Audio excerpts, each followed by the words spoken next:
Good evening and welcome to Alosa Fumar Takes. This is our 273rd take, live from the Alec Bradley Lone Star Studio of Azle, Texas. I'm your host, Barry Duplessis, as always, and I'm so proud, so pleased, and so privileged to be with you all tonight. This is going to be a fantastic show. It's my birthday episode, not really. 1 month later, not really. But we do have the formal guest of honor that does tend to grace us on that special episode. He's agreed to meet with me after another great holiday. Thanksgiving, of course, was this past week, so we're so excited to welcome him in. But before we get on to that, we do have to thank the people that make this show possible, and that, of course, is our sponsors. And tonight's show is sponsored by Drew Estate. Once again, Drew Estate has done it once again, releasing the Liga Privatico Unico Porchetto, a culinary-inspired cigar exclusively for Casa de Monte Cristo. Yep, that's right, sports fans. Drawing inspiration from the traditional Italian roasted pork dish, known for its rich layers and savory seasonings, the cigar is meticulously crafted to evoke a similar complexity in its flavor profile. Liga Privata Porchetta is exclusively available at this distinguished Casa de Monte Cristo brick and mortar locations. Jonathan Drew, founder and president of Drew Estate, expressing his excitement for, you can see why I'm going to chuckle here in a second, the new global offices of Drew Estate, proclaims Porchetta is a meaty, in-your-face, turbulent journey of flavor and aroma.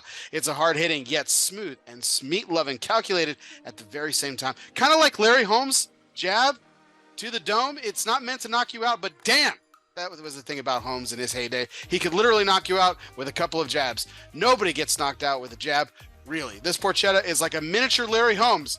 My dad was a Larry Holmes fan, for the record. Well, that says it. Jonathan Drew, Larry Holmes, smoke the Porchetta. Check out your Drew Diplomat retailers today, or check out Casa de Monte Cristo, where you can smoke the Liga Privatico Unico Porchetta today. And welcome, everyone. This is our 273rd take. Without further ado, it is my pleasure to welcome back one of my absolute favorite guests. He is always a delight, and tonight he's even more jolly than ever. We welcome Mr. Steve Saka of Dunbarton Tobacco and Trust. Steve, how you doing tonight? Good God, you have some energy. You know, it's funny. The people who see this before you start the live part, they see like the normal bear. And then it's like, bam, you're like on camera. Got to go, man. Got to go. You got to get the espresso inspired introduction and stuff. My two favorite reactions all time have to be Charlie Minato. Because he was not expecting it. I don't think he ever saw the introduction to the show. He's watched my show. I know he has, but I don't think he ever watched I don't think he probably just fast forward through the beginning or whatever. And it's just, I mean, his eyes just popped out of his sockets. And then George Padron is probably my favorite. He told me he shit his pants, so that was kind of unexpected coming from George. So, there you go. But good stuff, Steve. Padron shit. It was just the best shit. Yeah, it was the best shit. The best shit was Padron. Absolutely. Good stuff, Steve. Well, welcome back. I know it's been a year since you were on the show, and I know our schedules didn't work this year, much to your chagrin, to not be on my birthday episode this year. I know you do it just for me. It just absolutely broke my heart. Yeah, to miss your birthday episode. You have no idea. I know. The tears that fell. I know exactly. The weeping, the crying in the streets. The sheer misery, the burden of despair. Yes. When was your birthday again? Last month, October. But then you had all this traveling and everything that you were doing and stuff, so it just didn't work out this year. And how old are you now? I'm 40. It was a big one, man. I'm 40. I turned 40. A wee pup you be indeed. Got many years ahead of you. I'm on the downhill side of things, big time. No, man, you're still probably on the downhill side of things too. Oh, no, thank you. I hope you know what, you'll probably live longer. Actually, you take better care of yourself than I do myself. I try to, yeah. I mean, when I'm not drinking whiskey and smoking cigars, it's definitely a steady diet of black coffee and water. So it's not really, yeah. I'm pretty sure I'm doing good. I'm doing something right. You put more care into your beard than I put into my entire life. So let's just get real. This is au natural, Steve. This is better care for you. This is au natural. This is just natural born talent, man. That's all it is. That's all it is. No cream, no whatever oils, nothing. Man, I've tried some stuff. Something in that shit. People have like a bird. Yeah. People have gifted me stuff, really, and I've tried. I mean, I try it. Yeah. It's not like I'm opposed to it. I'm just it just A lot of the creams and stuff like are real oily and greasy, and there's like I have Yeah, naturally oily Karen skin, so it's yeah. just I like don't use it either, but mine doesn't get much longer than this. It starts to all break and curl under. I mean, if I ever let like I could do what you're doing, but it's just a little too. What's the word I'm looking for? What was the guy with the bear? Grizzly Adams. It's a Grizzly little too Adams, Grizzly Adams little for too me. Grizzly Adams. I think Yeah. I think you could rock the I think you could rock the beer. I'd like to see that. That'd be cool. You kind of got something going a little bit. I have no problem growing if I wanted to. It's just I don't want to. Have you? I mean, how long have you had the goatee? Probably since off and on in the starting in the early 90s through the mid 90s. But then I like really committed like around 98, 90. No, that's not true. I really committed around 2000, I think, right around then, 2000, 2001. So I pretty much have had this same thing. Started about 10 years earlier, really said, this is it. This is what I'm going to do, from about 2000 on, give or take a couple years either way. It's not like it was a milestone in my life where it's like, oh my God, I had an epiphany. I'm going to have a goatee for the rest of my life. But it was somewhere about there. Well, I gotta say, like I mean, if you're doing it in the mid '90s, that was before it was cool. So Like the let me good, tell you what it was like being a guy that looked like me in the mid 90s. Shaved head, goatee, 300 pounds. Basically, everyone that looked at me thought I was either an ex-con, a white nationalist, or a white nationalist who was an ex-con. An occasional biker would get thrown in depending on where I was. Yeah, it was a pretty scary. I was a scary looking thing at that age. I mean, like little kids would cringe and run. So it is kind of weird now how it's become like every bald dude on the planet shaves his head. Every bald dude on the planet grows a goatee. It is kind of like the uniform of us follically challenged at this point. But yeah, back in the early mid 90s, yeah. Yeah. White power, convicts, bikers, combination of the three. That was it. that's why you just wear a hat all the time, like I do, and then it's just like an international man of mystery thing kind of going on. Nobody really I knows. Like, wear hats a lot, but I don't tend to wear them. I don't know. I like to wear a hat when I'm outside. I don't tend to wear a hat when I'm inside. right? I I I got a hat on at all times. Like, um, unless you go to church with me, you don't see me Is with there a hat. hair under the hat? There's hair. I don't even know if there is hair under the hat. I've Yeah, never seen it without the hat. exacgly. Come to church with me, you'll find out, Steve. It's the only place. It's the only place it comes off. So, You're gonna have to pay for the little extra show, my friend. exactly. Uh, awesome. Well, let's get things rolling here. I've got a few cigars. That of course, you remember the tradition here, Steve. I always allow my guests to pick my cigars.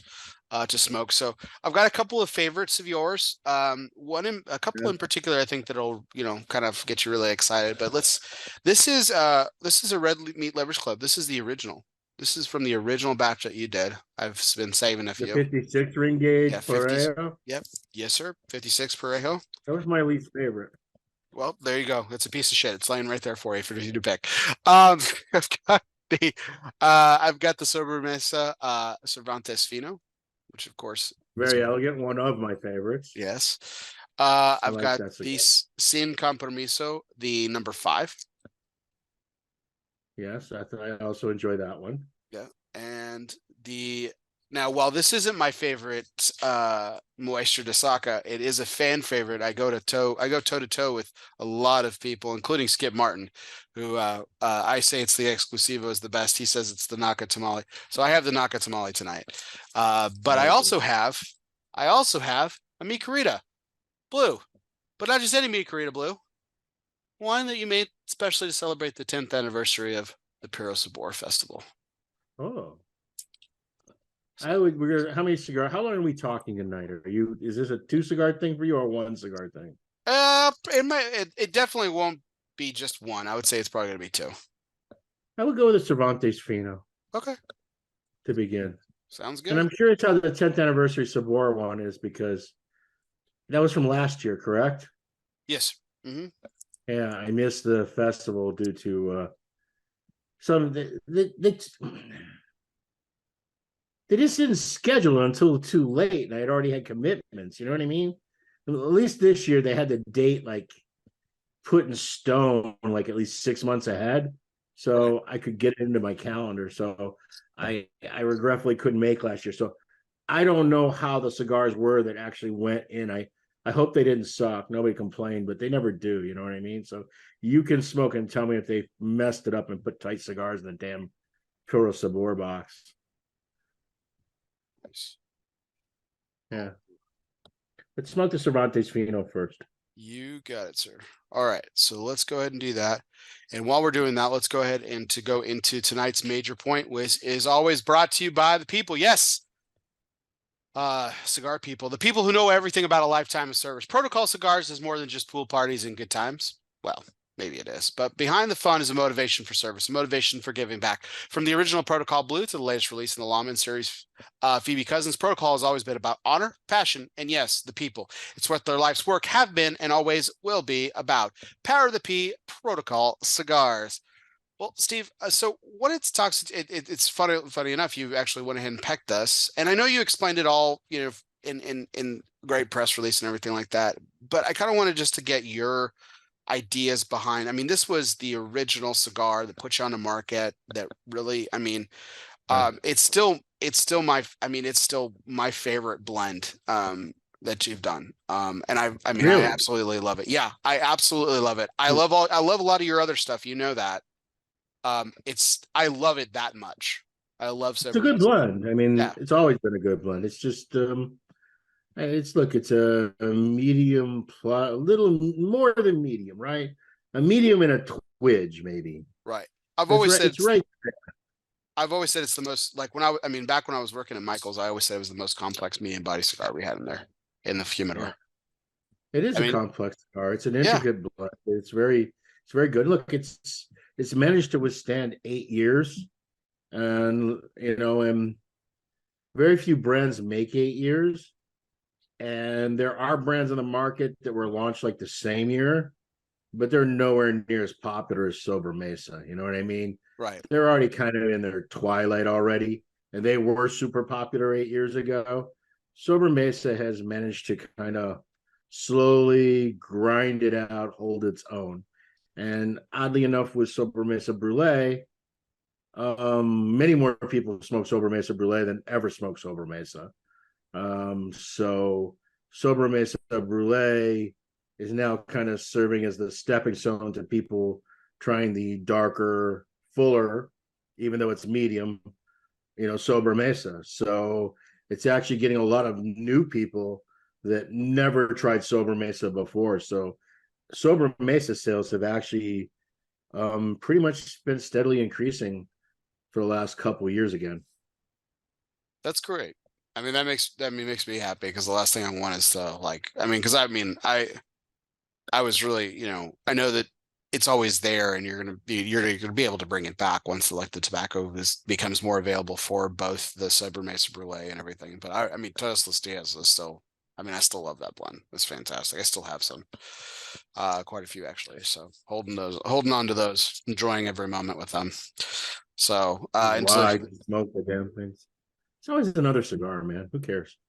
I know everyone always says that Like, to me. why hoard it? What's the point? Look, you have tons of cigars to smoke anyways because you're always trying new things because of It's true. your gig. So, I mean, for you, it's more, it's a matter of opportunity and, when can you do it? But honestly, there's no reason to ever save cigars. It should all Yeah. just be. I mean, every manufacturer tells me that. Like, and it's, don't get me wrong, like, it's sound advice. I guess, like, I'm not here sitting here saying like, oh, that's bullshit. So Like, it's not. you have heard my advice on this matter before, have you not, Bear? Yes, absolutely, of course. I mean, but why you should smoke them? Please regale us again. But yes, I've heard Uh, this. okay, so here's my logic. So I used to be a big Uber collector. I had maybe 25,000 rough cigars in my humidor at I home. love this story for the record, but keep going. I had a really large humidor. And I don't know, one day it just kind of dawned on me. that my wife was in better shape than I am, and that I'm definitely going to die before she dies. And This isn't where I thought I was going, but okay. And what this means is I'm going to die, and my wife's, at that point, she's still quite pretty as far as I'm concerned. Well, she is pretty. Let me not even put a caveat on that. But I mean, Whoa there, Casanova. Yeah, I mean, so look, my wife is she's going to have other suitors. She may get remarried again, right? I mean, it's highly likely that she will. It's just not reasonable for me to think that she's going to throw herself off a cliff when I die, right? Now, I'm hoping she doesn't have a party, but at the same time, I also realize she's not going to probably throw herself off a cliff. She's going to mourn a little, and then eventually she'll go on with life as people do. She will take another man into her bed. And when this happens, that means there's going to be some guy fucking my wife, right? And I can't do anything about the fact that there's going to be some other dude stooping my wife. But I'll be damned if I got to leave that son of a bitch really good cigars and really good booze. See, that I can control, right? So that has been my mantra ever since I came to that realization that fuck that guy. Okay. I'm going to smoke all the good shit. I'm going to drink all the good shit. I'm not going to hold back on any of it, because I'll be damned if I'm going to let that guy fuck my wife and smoke my cigars and drink my booze. So that is why you should smoke your good cigars and not just save them, because you might get hit by a bus tomorrow. And the guy that's going to be doing your wife is going to be smoking those cigars, my friend. Fair point. It's a fair point. Yeah. I thought you honestly were going to tell the story about like your father-in-law, about the cigars that you were saving. Oh, so you never heard that bit of wisdom, huh? No, I haven't. This is the first. Yeah, this is the first time that I've go. heard this one. So free, gratis for your birthday, sir. Yeah. Do what you will with it, but smoke your good shit. Don't save it, man. All right. No point in it. You don't know what tomorrow brings. That's a true story. True story, sir. Fantastic. By the way, this is smoking just as good as ever. Love this size. Yeah, it's one of my favorites. It's a shame it's discontinued. But I'll bring it back. Fuck them if they can't take a joke, Steve. That's what I say. No, it's just a question of it's commercial. It's like the shelves, they only have so much space. Right. And the Lonsdale is the least popular size by far. I mean, it's not even. So the cigar that I love, this is true in a lot of times. The cigars that I love are not always the ones that are the commercially the most successful. Sometimes the stars align, like with Saka Khan and Papa Saka. Other times, no. I mean, Cervantes Fino, I love that cigar. Todos Los Dias, even though I stopped it because of a tobacco issue, it was still my least selling brand. Okay, so I mean, it just simply was. Right. Because I mean, had Brulee been the one that was selling less, I would have stopped Brulee production to make Todos Los Dias. Right. I mean, yeah, it's a business decision. It always is a business decision to a point. You can do certain little things that, like I get away with Brulee Blue, but honestly, had Brulee Blue been just packaged as regular Brulee without it being designated differently, retailers wouldn't buy that cigar. They just wouldn't. I have several boxes of it, so it's the fact that it's carved out and it's identifiable, and a certain consumer is able to recognize it as being different, so that they try it, that they realize, oh, this is a really, really great cigar, right? But had Brulee Blue just been made as a Brulee Cervantes Fino and put with the brown band with no difference in any packaging at all, I don't think it would be nearly as successful as it is. And that's the way I feel about Cervantes Fino. I don't think Cervantes Fino, really, it needs a little bit of seasoning on it to get consumers to really take a chance and pay attention to it. Because it's definitely worthy of it. It's one of the best. Solita Blue, you just solved your problem there. Oh, I've already taken Cervantes Fino, and I've already slightly improved the blend. Okay. So I'm going to bring Cervantes Fino back. Probably not in 2024. Well, wait, 2020. Yeah, what year are we in now? 23? Yeah, I doubt it'll be 2024. It might be the tail end of 2024, but it's more likely to be 2025. But the problem with 2025 is I'm bumping into the anniversary of Sobremesa because that'll be the 10th anniversary. And I have another cigar made for the 10th anniversary already. So I don't know. I haven't figured this. The cigars are done. I haven't figured out the branding and the release strategies yet. You know what I mean? Yeah, I mean, so speaking of it, like you went to you're rebranding the Sobremesa because you have Brulee Blue. So you didn't want any brand confusion, so you're designating it the Solita. Um, Yeah, because why did you feel it was necessary? because when you talk to consumers and you say, "Oh, this is Sobremesa, this is Sobremesa Brulee, and this is Sobremesa Brulee Blue, and this is just Sobremesa." Just Sobremesa doesn't sound good. The old one doesn't sound good. The original even sounds kind of staid, you know what I mean? And it just doesn't do justice to the product. So how That's do fair. when there was just one Sobremesa, it was fine, it was Sobremesa. But now that there's different Sobremesas, just to make it easier on consumers, to make it easier on purveyors, to give the brand some identity of its own. So that way, if we decide to do another Sobremesa down the road, there'll be a way to have another moniker go along with it, and it'll make sense. You know what I mean? So changing Sobremesa to Sobremesa Solita is the smart thing to do. I was going to do it 2 years ago because part of this is also reducing the packaging count to 13. My plan was to do this in 2021, but Oh, really? COVID hit. Okay. Yeah, was it 2021? I can't even keep track of COVID 2020 anymore. is when It it was hit. 20, Yeah. 2020. So my plan was to originally do this in 2020, at the end of 2020. But then cigars got crazy, and then the box makers got so jammed up.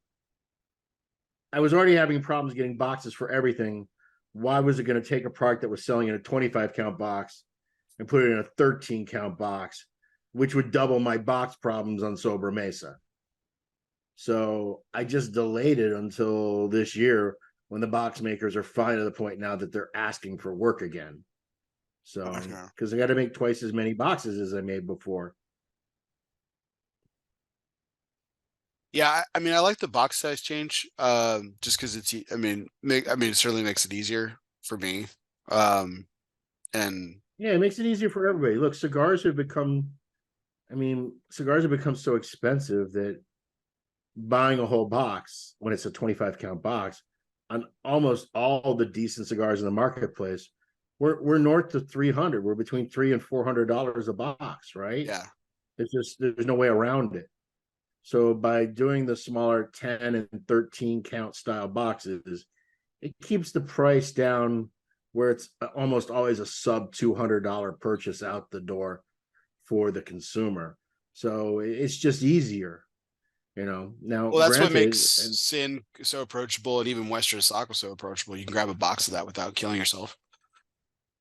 yeah, but when you buy a box of Moestra, you're really getting 7 cigars, right? Right. But you're getting 7 cigars.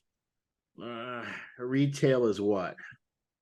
Retail is like 145 MSRP, Yeah. but you find it at the map, which is 15 points off. Probably find that pretty rarely for like 128, right? Walking out the door. Yeah, 128 is a family of 4 at Applebee's, right? It's doable, Right. but if Western Sakas came in 25 count boxes, then that would be a $580 box of cigars. Right. Yeah, I mean, it's just the prices have just gotten, the costs have just gotten too high, which in turn makes the prices too high. I don't know if it's too high is right, but it just is. Even when I was Yeah. like buying Habanos, I used to always love the 10 count Habanos boxes. They weren't very popular, but I always liked them because it gave me a way to buy a whole bunch of different selections and samples of different things. And, more than a couple singles here and there. I still got the open the box experience, that Christmas morning feeling. So, we all like to buy boxes, right? Sure. Everybody likes to buy the box if they can. I know there's some people out there that are like, I'll never buy a box. I get too bored, yada, yada, yada. We know They just, Aaron Nielsen loves to buy boxes, so that's like his thing. So but most consumers, once they get experienced and they figure out what they like and what they don't like, they tend to prefer to make box purchases when they can. And having a smaller count box facilitates that. definitely. So on the topic of moisture Saka, so this year you released another one, the Krakatoa, the long anticipated Krakatoa.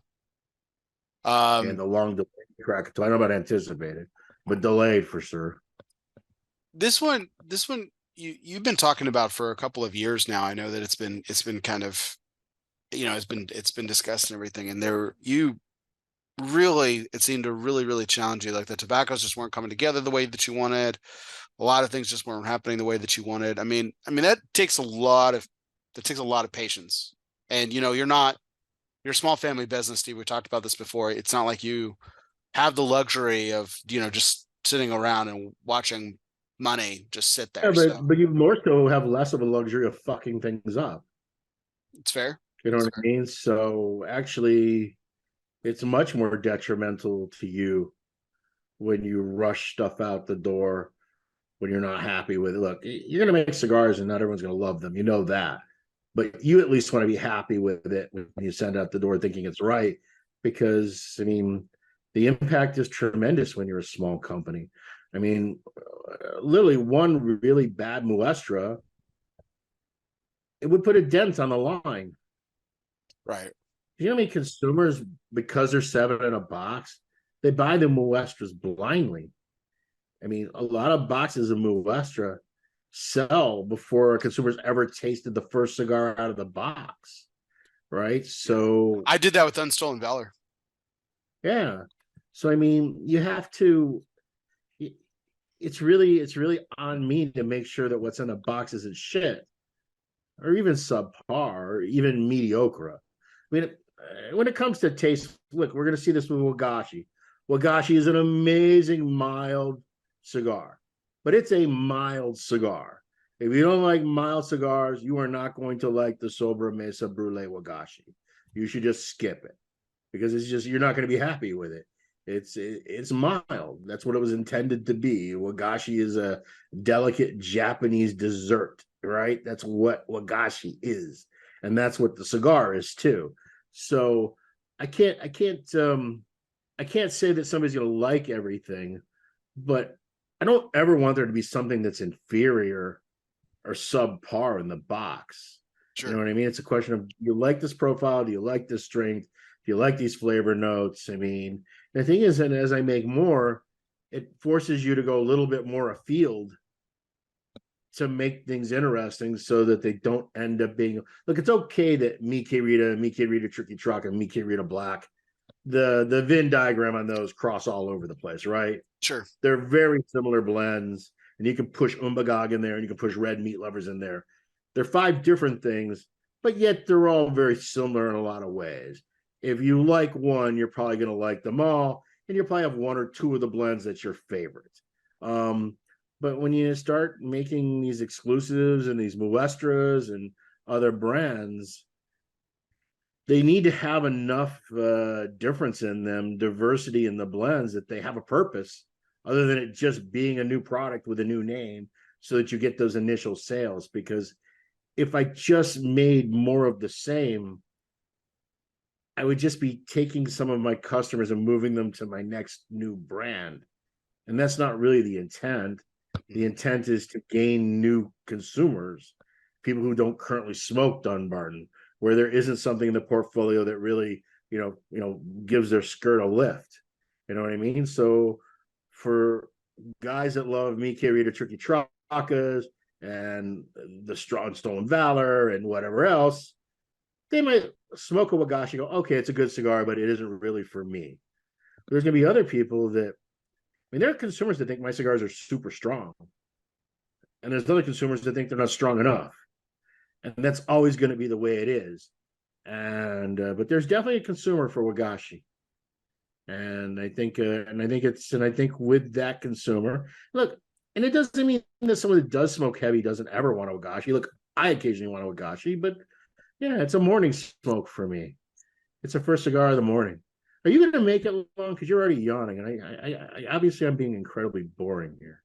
I'm trying to get. Well, here you go, Steve. Yeah, I was actually not yawning.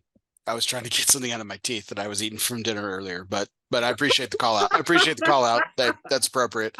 Uh, but that being said, what the with Krakatoa, what about it was so difficult, or what differentiates it from like? So when I went with Krakatoa, first I was like, "Oh, I'm gonna make a really strong spicy cigar." That was my original intent, Okay. and then I was kind of like, and then it was just like, "Well, this just tastes like something that Pepin makes."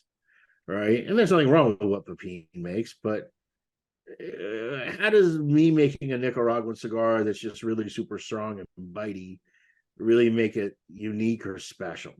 So then I was like, you know what? What if I tried to make a cigar that was like the way a really strong cigar tastes and smells after it's been in your humidor for like a decade?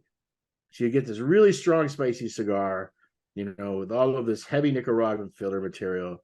You put it in your humidor, and then 10 years later, it takes on this very mature, almost kind of mustiness, almost kind of sweet cedar sharpness kind of characteristics. It's very hard for me to describe. No. Probably Halfway will be better at it than me. But there's a certain flavor, aroma, and texture to those type of cigars, right? Mm-hmm. And that became the new goal to make the blend, was to try to make it taste like that, but to do it without me making a cigar and putting it on the shelf for 10 years, because I am a business and that's just not practical for little Dunbarton Tobacco and Trust. That's practical for the Fuentes if they want to do it, but not practical for me. So that became the goalpost, and that proved to be a really tough goalpost to aim for. How do you make something taste 10 years old that isn't 10 years old? Absolutely. I thought the interesting thing about the Krakatoa, like you said, was a little bit the spice level was a little bit different than some of the other ones and the other cigars and everything. I really like the Moisture Saga series. There's like with the only reason I say the exception, I still haven't smoked a unicorn. Um, but I know Cheap like bastard. everyone I know that has says it's the best cigar that you've ever made. So that's some high praise. That's not true. You think it's I don't think paladin? that's true. No, I think it's man, I spent $100. What am I going to say unless I'm going to say it's the best cigar ever? You know what I mean? What choice do you have? You don't want to seem like an idiot. You could say it's not worth $100. There's people out there that I'm sure We all have. know it isn't worth $100. I'm the first to say it isn't worth $100. So I wouldn't bother me for other people to say it. I'm the one that go to our website and just look at our description. Actually, on our website, we tell you it isn't worth $100 in the description. It isn't worth $100, but yeah, we're gonna have $100 price tag on it. So like, go get it anyway. Go get him, Tiger. But no, I've always liked the Moisture de Saga series. But let's talk about this. So okay, you stepped in here. So I was actually gonna save this a little bit. Okay, so like let's talk turkey here a little bit. You always challenge me on to bring in the tough questions, and I let this pass like every fucking time we talk. Where does this self-deprecation come from, Steve? Because you're one of the most confident people I've ever met, especially when it comes to what you're talking about, which obviously is tobacco and cigar making. But yet, the thing that you are most good at in this world, like you still levy the shit and the hate towards yourself. It's like the most bizarre fucking thing I've ever heard in my life. Like, where does it come from? Why do you do that? Probably a lack of confidence, probably being the fat kid. You know what I mean? Maybe, I don't know. Look, I'm critical of everybody in a really brutal way sometimes, right? You can ask my poor wife, you can ask my children, but I'm definitely the most critical of myself. I've always been that way. It's just my nature to be critical, to be. I'm not the guy that the glass is half full. I'm the guy that glass is half full and has a fucking crack in the bottom, right? That's just, it's always been the way it's been. And, in some ways, that sense of not wanting to fail, always feeling like you're on the edge of failing, like you're on the edge of disappointing people. Yeah, I mean, it's part of who I am. I mean, I'm sure it isn't healthy. I'm sure it manifests its way. Well, obviously, look at my lovely physique. I mean, It's I don't very know. lovely, Steve, but that's beside the point. But I'm just saying, there's, it, it is weird because at the same time that you say I'm self-deprecating, other people say I'm the most arrogant fuck they've ever met. But that's what I'm So, talking about. But when so you which talk is about it? Am tobacco, I? right? No, like that's what I'm talking about. When we're talking cigars and we're talking tobacco, Mm-hmm. like there there there's a level of mastery, and I know you hate that word, and I know the industry hates that word, but there's a level of mastery and like level of knowledge with every time that we talk about it. I learned something new from you every time we talk, particularly about tobacco. It's Mm-hmm. specifically about cigar making and the whole process and everything. The the the way that you talk Yeah, about it. but most of the knuckleheads you talk to are sales weenies. They don't know A from B from C from D, Yeah, but we're not right? talking So about them. We're talking about you, and that's the thing that's really I weird. But understand, like, but what I would say to you, Bear, is that if you spent time in the factories, you would talk to people that are far more knowledgeable than me, okay, right? that's fair. It just happens to be I'm the idiot that speaks English and is really familiar with what they're doing. Right, Okay. And I'm able to convey and share what I have learned with other people. You know what I sure, mean? So I right. mean, a lot of that is just simply that. And then the other thing is, as I said before, and this is not to take anything away from the sales guys, they're absolutely essential. Look, I'm a sales guy. I'm a marketing guy. I'm the janitor. I'm everything. I'm a small company. So you have to do everything, right? So to a degree, I am. But most people that do those jobs, you've spent as much time in a factory as they have, visiting and getting tours. You've probably spent more time talking cigars and tobacco than they have. I mean, they simply get told what to say. And often what they get told to say isn't even true. It isn't even accurate. It's just, this is the way we want to package and position this, and this is a story that we want to tell. And the thing is, who's going to challenge them on it? The only people who can challenge them on it is the few people that know. And when you start speaking up about it, then it's just you throwing stones because they're your competitors.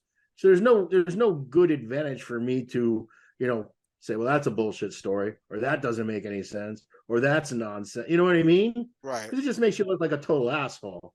Now, when we have a conversation about something where you say to me, hey, Steve, what's medio tiempo?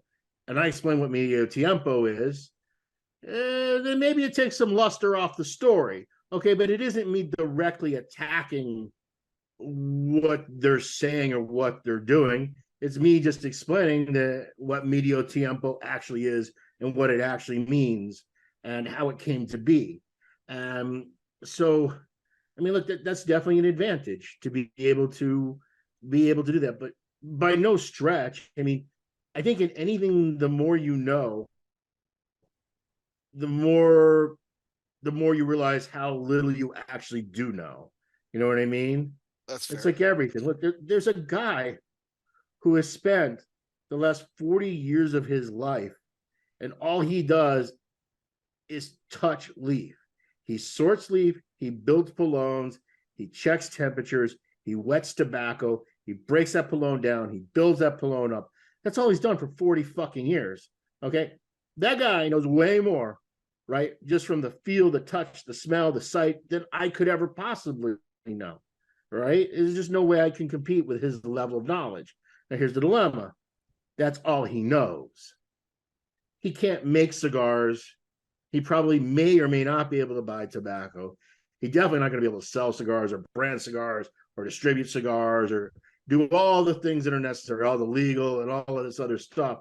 And that's the way most of our industry works. It's very segmented. There are people that work in fields, and there are people that work in barns, and there's people that work in pre-industry, and there's people that work in factories. There's people that work in accounting and sales and marketing and branding. And I mean, every company you deal with, all the large companies, they have brand managers, right? Right. Every large company has an individual brand manager that's supposed to be the steward of that brand. But that brand manager isn't the guy that's actually creating the blends or choosing the tobacco or saying, "Oh, this Pologne's ready. This Pologne isn't ready. Oh, I want you to bump this one up. Yeah, I know we've been only letting it go to 118, but I really want to force it a little bit. Let's push it a little harder." You know what I mean? They're not involved in that way. Right. In my case, I regretfully or thankfully am, but it's part of the fact that we're just so rinky dink that there's nobody else to do it. I mean, that's true, and it's not though, Steve. Like, I mean, just in some of those descriptions right there, I learned a couple of things. You know, but like that's my point is that, like, you know, that you say half the people say that you're like the most arrogant person that you've ever met, and then some people say like you're self-deprecating, and like, which is it? That's why it's kind of I think it's confusing both. to me. It is both, and I think that's why it's so confusing. No, Like, look, I'm confident. you should be. I know that we're doing an exceptional job. I know that we're making really exceptional cigars. Hmm. I know that we're standing toe to toe with anybody. But I also know that we're a small family business still that can be squashed at a moment's notice by any of the big companies. They have all the wherewithal. Yeah. They have everything. They have the money, they have the resources, they have the teams, they have the salespeople, they have the marketing people, they have the social media people, they have everything. They have way more tobacco. Good God, out of all that tobacco, you don't think they could make some amazing fucking cigars? They just don't. Why? Because they don't, because they don't care about the connoisseur consumer. They don't care about the guy that's the hardcore cigar smoker. What that lady wants is irrelevant to them because they're the McCormick Spice Company. They're trying to get the middle customer. They're trying to get the bell curve customer, the one that smokes the 2 to 4 cigars a week, the one that if it draws well enough, burns well enough, doesn't taste like shit. You know what I mean? The branding, somehow speaks to their lifestyle and is at a price point that's very reasonable and within most wallets. Then that's the product, right? Sure. They're not catering to you. They're not catering to me. They're not catering to the most of the customers that have been Dunbarton customers for probably the first 5, 6, 7 years of the company, right? You're not their target. We're not it. We're so fringy for them. We're irrelevant to them, right? And I mean, go to any Facebook smoking group and just look at the cigars that people say, wow, that was really great. Oh, I really love that. It's like just shit after shit after shit after shit. Mediocrity, mediocrity, mediocrity, mediocrity. You see it on almost every single one of these groups. And I look at it and go, man, that poor bastard knew that he could smoke this from this company or that from that company or that from that company for the same dollar number. He would be getting such a better cigar. But that's just the way it is. Most cigar consumers are just not very astute. And as a result, the companies that manufacture cigars are making for that consumer. They're not making for the Dunbarton guy. Right. That isn't their customer. And let's be honest. And let's just think about this for a moment. Let's say they did make something that was just incredible, amazing, absolutely phenomenal. Us pricks wouldn't give them a chance a day. Wouldn't give it a chance. We would pass right over it, right? That was going to be my next from question. the company that makes all the mediocrity, all the in the middle, all the okay, all the decent, all the fine. Okay. So we as consumers wouldn't even give them the love if they did it. Yeah. I smoke a lot of the big company stuff, and there's some cigars that I really enjoy, but they get passed over by a lot of people, like you said, because the people in our crowd don't give them a chance today because they've been burned so many times. And there's just Yeah. so much more mediocrity and everything. But like you said, you can't afford mediocrity. No, I can't at this size. Heck, if I become a big company, I can become average too.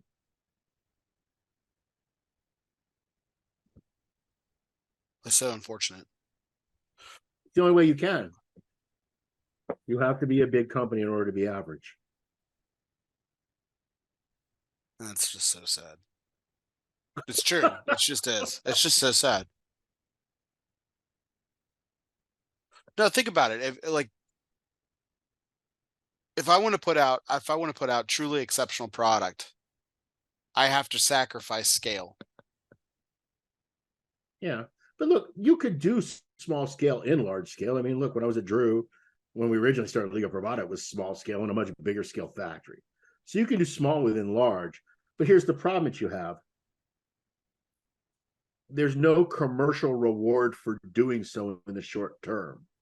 And these big companies, I mean, if they launch a brand and they don't do $3-4 million out of the gate that first year with it, they consider it a flop. You know what I mean?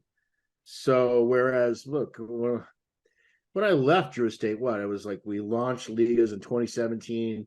I left in early 2013? Is that right? Yeah, early 2013. Yeah. We had number 9, T52, and quite a few Unicos at that point. And it still wasn't a $3 million brand. You know what I mean? And that's after 6 years. No, it's fantastic cigars, 5 years. Let's say 5 years. 5 years, fantastic cigars, fantastic blends, great branding, great packaging, huge sales team, great. We had everything. And yet still, it doesn't register for the big companies. It's such a heavy lift.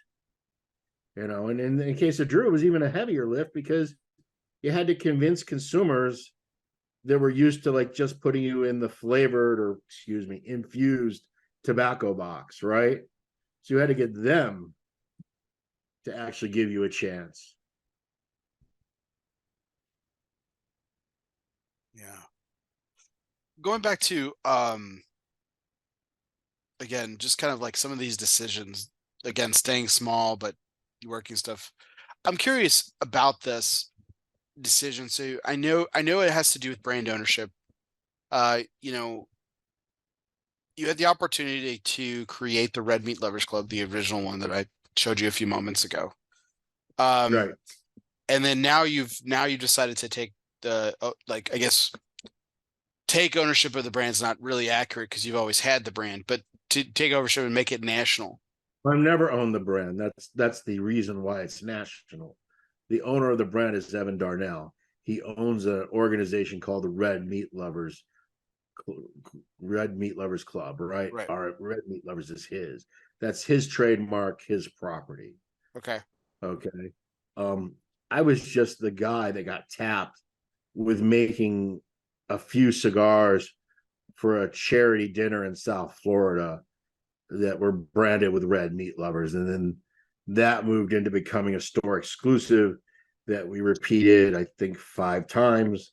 And by the time we got to the end of the 5th time, we were doing many thousands of those every as an annual release as an exclusive for Smoke Inn. And Evan wanted the brand to go nationwide. He wanted it to be on the shelves of everywhere. And there was multiple reasons for that. It's easy to just say it's because of greed, but that isn't fair to him. Part of it is also Red Meat Lovers is his business. The cigar part isn't, right? But he wants to serve Red Meat Lover cigars at all the dinners. But how can you do that when you're doing dinners associated with Jeff at Corona, and yet you're going to serve the cigar that's exclusive from Smoke Inn? You know what I mean? How do you do that with Casa de Monte Cristo? It just doesn't work, right? So he really wanted the brand to go nationwide. I really didn't. I liked the way it was before because it was nice and simple and easy. Every year I know how many to make. Abe would do pre-orders in the early spring. I would make exactly the right number, and they would all be sold in November.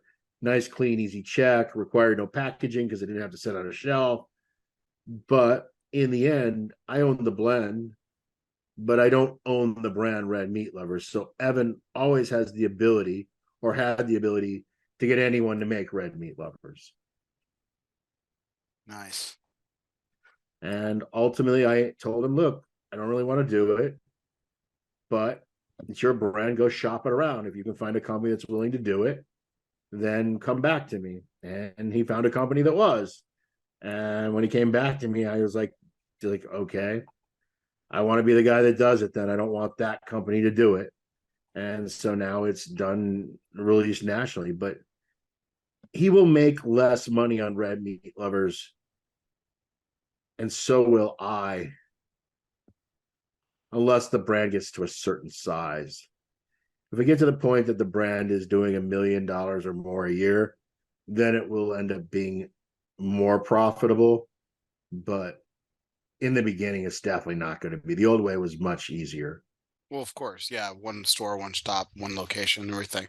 So Yeah, how you much? also knew exactly what to make. You knew how much tobacco to have. Right. Now, I've been making, I mean, we launched we debuted Red Meat Lovers at the trade show. We started shipping it about 2 months ago, but I've been making Red Meat Lovers since like January. I've made Red Meat Lovers every month since January.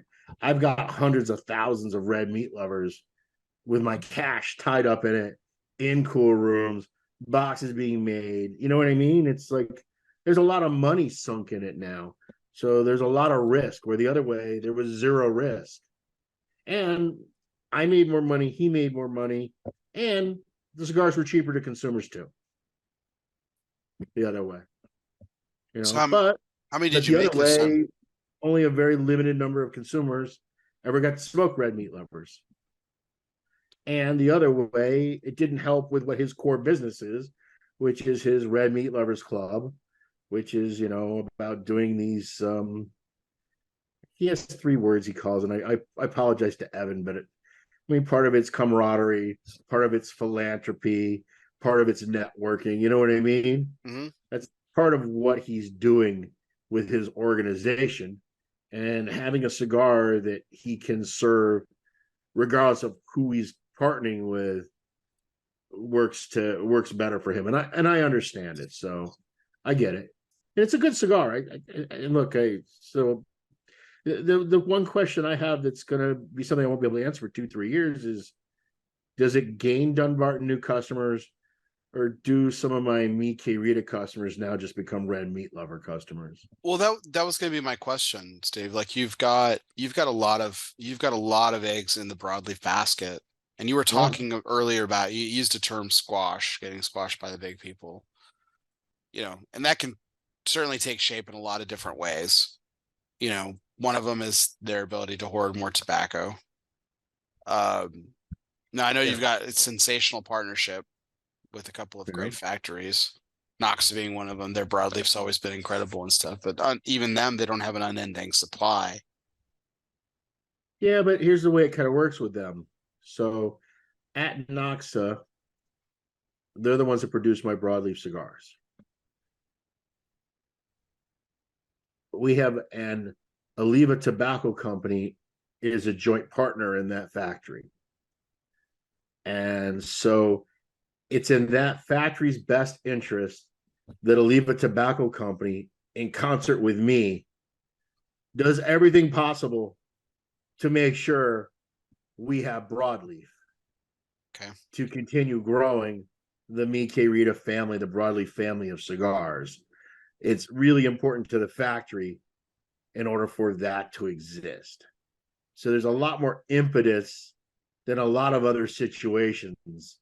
You know what I mean? So it doesn't mean that we'll always achieve it, because look, you have no control. I mean, look, many large factories, Abdel runs out of broadleaf, Pepin runs out of broadleaf. I mean, we have quite a few companies that have just switched products that used to be broadleaf to another wrapper because they've just given up trying to get broadleaf. And yet, Just say it, Pennsylvania. That's what's happening. Yeah, but the thing Or is, San Andreas, or they're changing it to San Andreas. look, I'm not a big fan of Pennsylvania sea leaf as a wrapper. I find it a little too sharp, and I find it a little too rough. But Yeah. that's a flavor thing, right? So I get it. There's going to be Yeah. people who are going to like it. I love San Andreas, but neither San Andreas nor Pennsylvania Sea Leaf are a good one-to-one trade for Connecticut broadleaf. Right. Connecticut broadleaf has a very certain taste and texture to it. Mm-hmm. It's got this really nice, loamy, rich farm soil earthiness to it. And it's also got this really inherent sweetness. It's got these really nice chocolatey undertones that none of these other wrapper varieties give you to the same degree. Broadleaf has a very specific flavor to it, and that makes it unique. And even the broadleaf that we're growing in Nicaragua at this point, and I'm sure there'll be plenty of Nicaraguan broadleaf cigars in the marketplace over the upcoming years, because a lot of people have been growing it. I just Yeah. don't think it tastes the same. It just doesn't. You know what I mean? Right. So, look, some tobaccos I like better when they're grown in a foreign place. I like Ecuador Sumatran wrapper way better than I like Sumatran grown Sumatran wrapper. I find Sumatra from Ecuador tastes way better than Sumatra from Sumatra. Okay.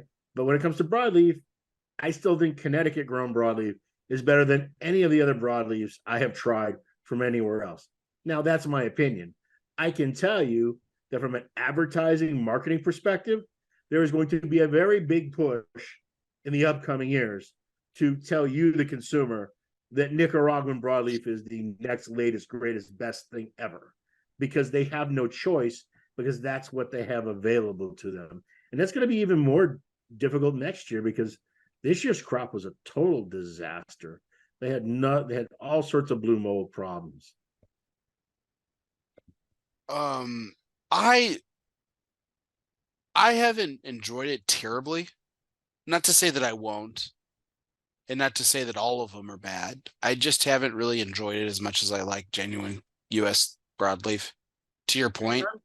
I'm where you are too. And let me say this. So we've been growing broadleaf in a couple farms that I work really closely with. And we are in our 4th year now of growing broadleaf seed in Nicaragua. And we have finally realized a couple different things about how to grow it that makes it better than the way we were originally growing it. And I'm not going to share that out loud because it's kind of a trade secret of this particular farm.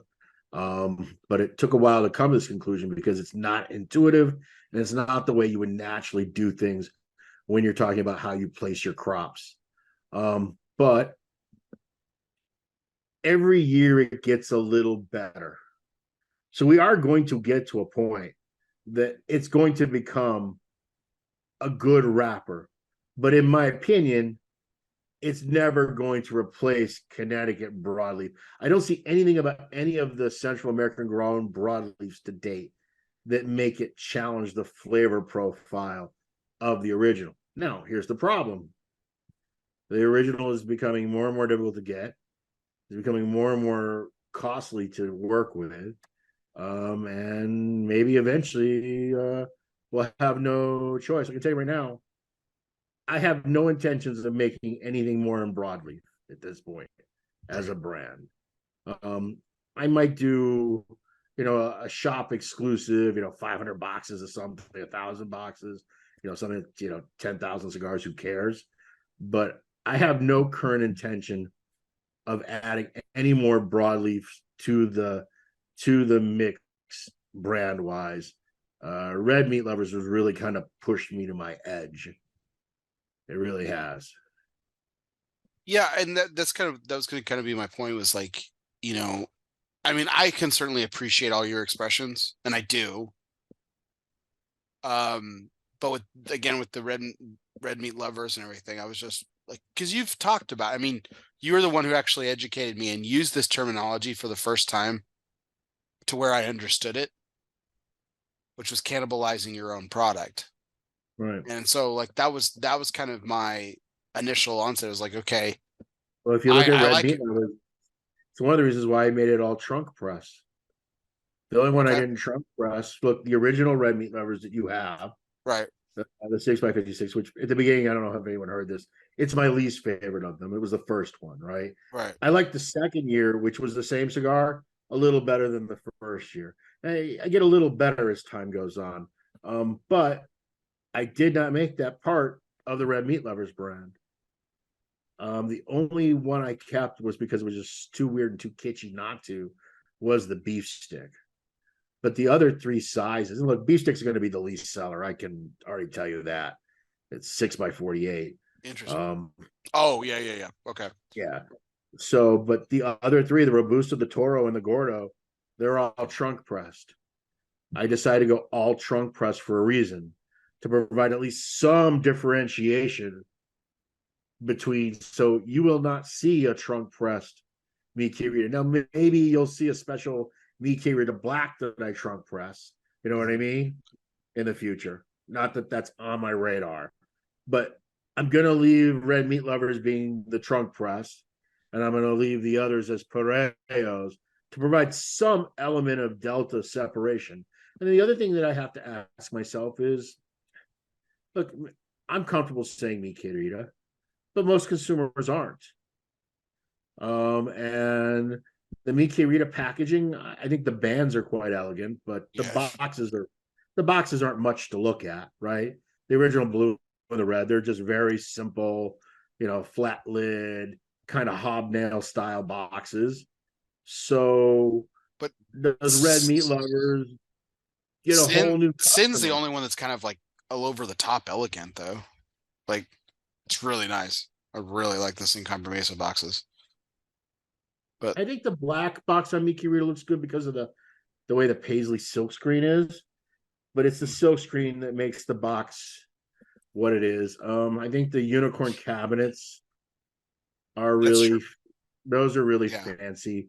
Oddly enough, the most expensive box is the Sobremesa box because of the papers and the edging strips.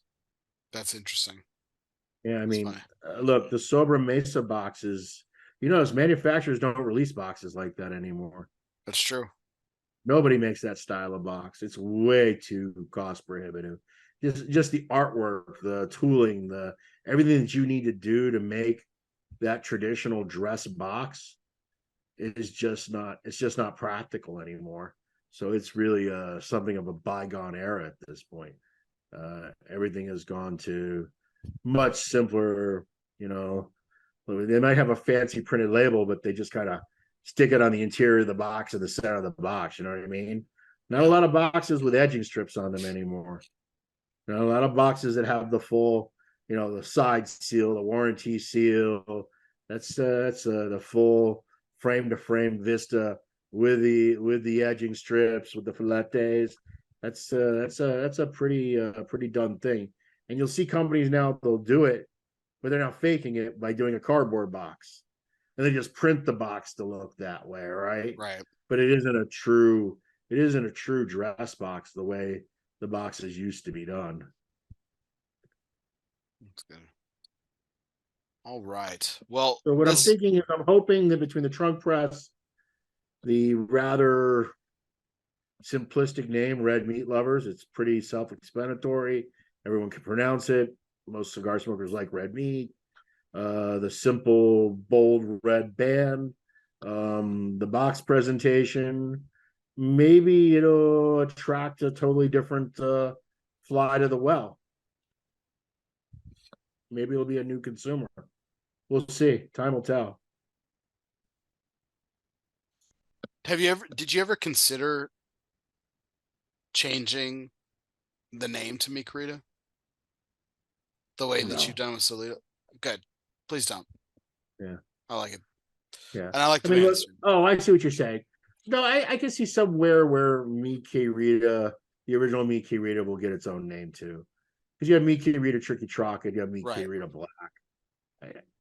I can see me just Mi Querida Blue or something like that, but nothing will change about the cigar. It'll be the same thing as, Sobremesa Solita is just Sobremesa. The box looks the same. The bands are the same. Cigars are the same. The only difference is the little cliche is now going to, instead of saying Sobremesa El Americano, it'll say Sobremesa Solita Toro. And that's also part of just the brand now reaching a wider audience. Right. I can get away with cutesy names on the fringy stuff, but it hurts the core stuff. It's much better for the average retailer and consumer to just call a Toro, a Robusto, a double Corona. And that's what we did in Sobremesa Brulee. And you notice in Tricky Traca, I went to being the numbers equaling the size. Kind of wonder, I wish I'd done that with Sin Compromiso. That maybe I was being a little too clever by one.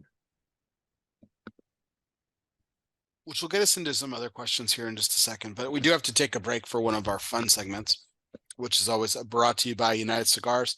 And Steve's appearance tonight is, of course, also brought to you by United Cigars, featuring La Giana Havana, distributors of Jose Dominguez, Bandolero, Garofalo, the Firecracker, and the highly acclaimed Atabey, Byron, and now Alfonso lines from Selected Tobacco. Smoke one today and start living United. So, Steve, this is the presidential trivia segment. It's multiple choice. You've done this before. So, in 1954, the Eisenhowers started this dreaded holiday tradition for presidents in the White House.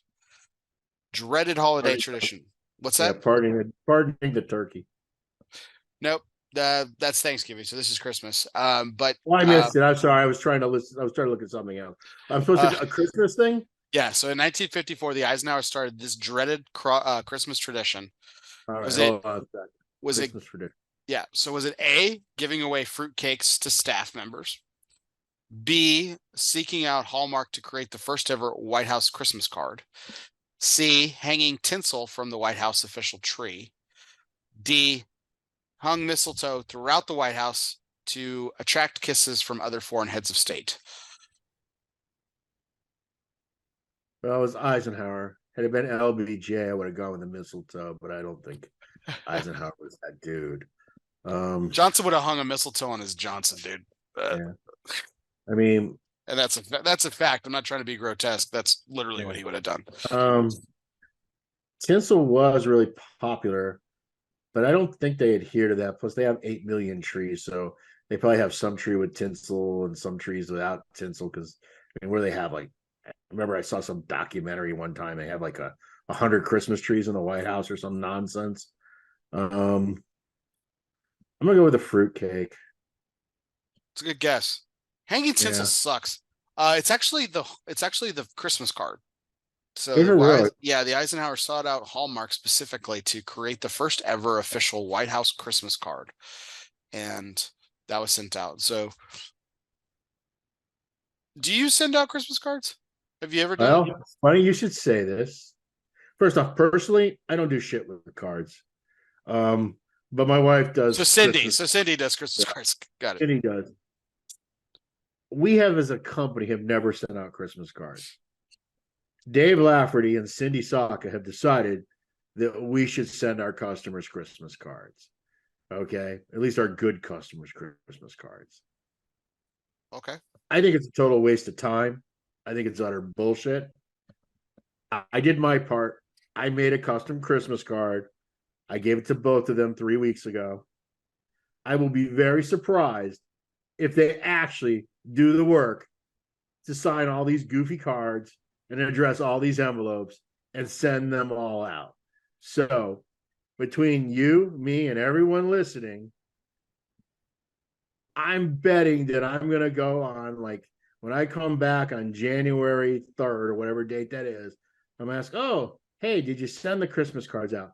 I bet they didn't, which will then even piss me off more because I didn't want to do it, but I made a special Christmas card and I delivered as I was supposed to. I just find them I don't know. Like, do they matter? I mean, do you care about Christmas cards, Bear? If I got one from you, Steve, I think that'd be really nice. Shameless plug. No, I think yes and no. I think it's a nice gesture. I think it's I think it's really nice to receive them, especially when you don't necessarily talk to people throughout the year. It's like, hey, you were thinking of me. That's really nice. It's a nice gesture. I think so. I mean, I think I definitely enjoy receiving them more than giving them because, like you said, it's a little bit of a pain in the ass. Um, but um, but I think, I mean, I do think it's a nice gesture. Yes. So All right. Well, supposedly Dunbarton is sending out Christmas cards this year. so did you? So you designed it. So I take it they couldn't talk you into signing it too. It was either designing it or signing it. Yeah, I'm not signing those fucking cards. Are you kidding me? You know what? I would sign them if they do the work and they get all the envelopes addressed and they get everybody else to sign them. Yeah, look, we're not going to send that many. We'll send what, a couple hundred. We're not sending them to all our accounts. I'm only going to send them to the ones that actually give us some real cash. So, yeah, I'd sit there and sign them. But I'm not going to bring it up. The fact that you brought it up may alert her because now some dopey person here is going to send Cindy a DM and say Saka was saying she'll never do the Christmas cards, which means she will do the Christmas cards. Because Right. Challenge if I accepted. want to, if I want to motivate my wife to do something, I tell her she's not capable of doing it, or not that she's not capable. That's the wrong way to say it, that she won't do it. She won't accomplish it. Right. So that's how Cindy, because she just wants to prove me wrong. You're such a Because there's no hopeless greater romantic, Steve. joy in life for Cindy Saka than to prove Steve Saka wrong. Yeah. So somebody will DM her and go, hey, Saka was talking smack about you last night about you won't do the Christmas cards, which means she will. So You're such a hopeless romantic, Steve. Your marriage axioms tonight are just like they're just like off the chain. Like, um, but okay. So I mean, how do you feel? Like I guess they're the same way you feel about birthday cards. I'm assuming it's just like you really don't give a shit if you get it or not. waste of utter time. Look, for me, all of these things are about children. Birthdays are for children. Christmas are for children. You know, Thanksgiving's a little different. Thanksgiving is the whole family coming together, but all the joyous parts of these kind of celebrations, for me, they center around the children. So, look, if you have young children, I think it's more special. If you Certainly. treat Christmas as a time for family reunion, then okay, I can understand why then it has a little bit more significance for you. But yeah, but as a general rule of thumb, I'm not anti-Christmas, I'm not extra grinchy, but I always welcome the break, to be honest with you. That's the part I like about Christmas the most. It's just because, look, the factories are gonna, let me look at my calendar here really quick. So the last day in one factory will be the 8th. The last day in the other factory will be the 15th. And for us in our industry, things really just not much happens from about the middle of December until the day after New Year's, right? So it's one of those really odd, unique, quiet spots. I mean, most companies slow down in the holidays, right? But the cigar industry comes to a grinding halt. Right.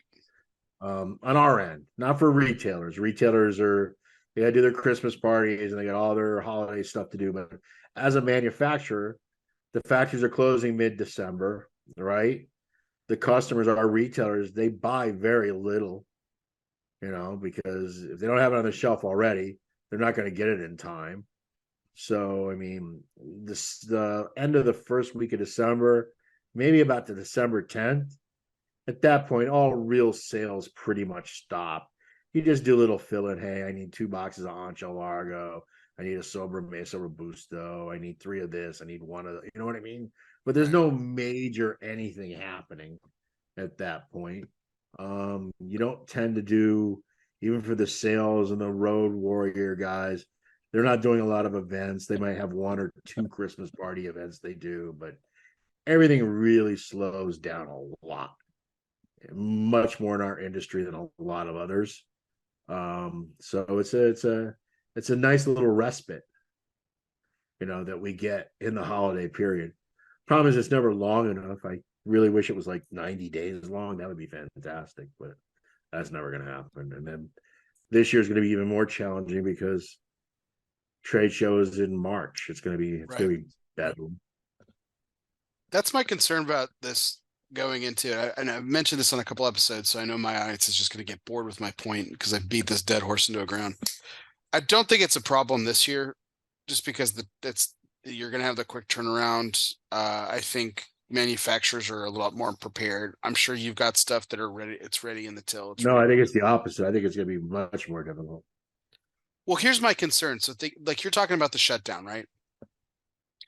And you and I know that retailers blow the doors off. Like they go fucking nuts.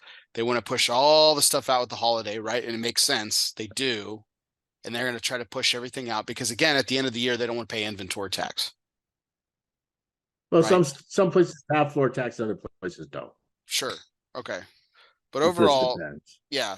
Or overall, most people don't want to pay the inventory tax.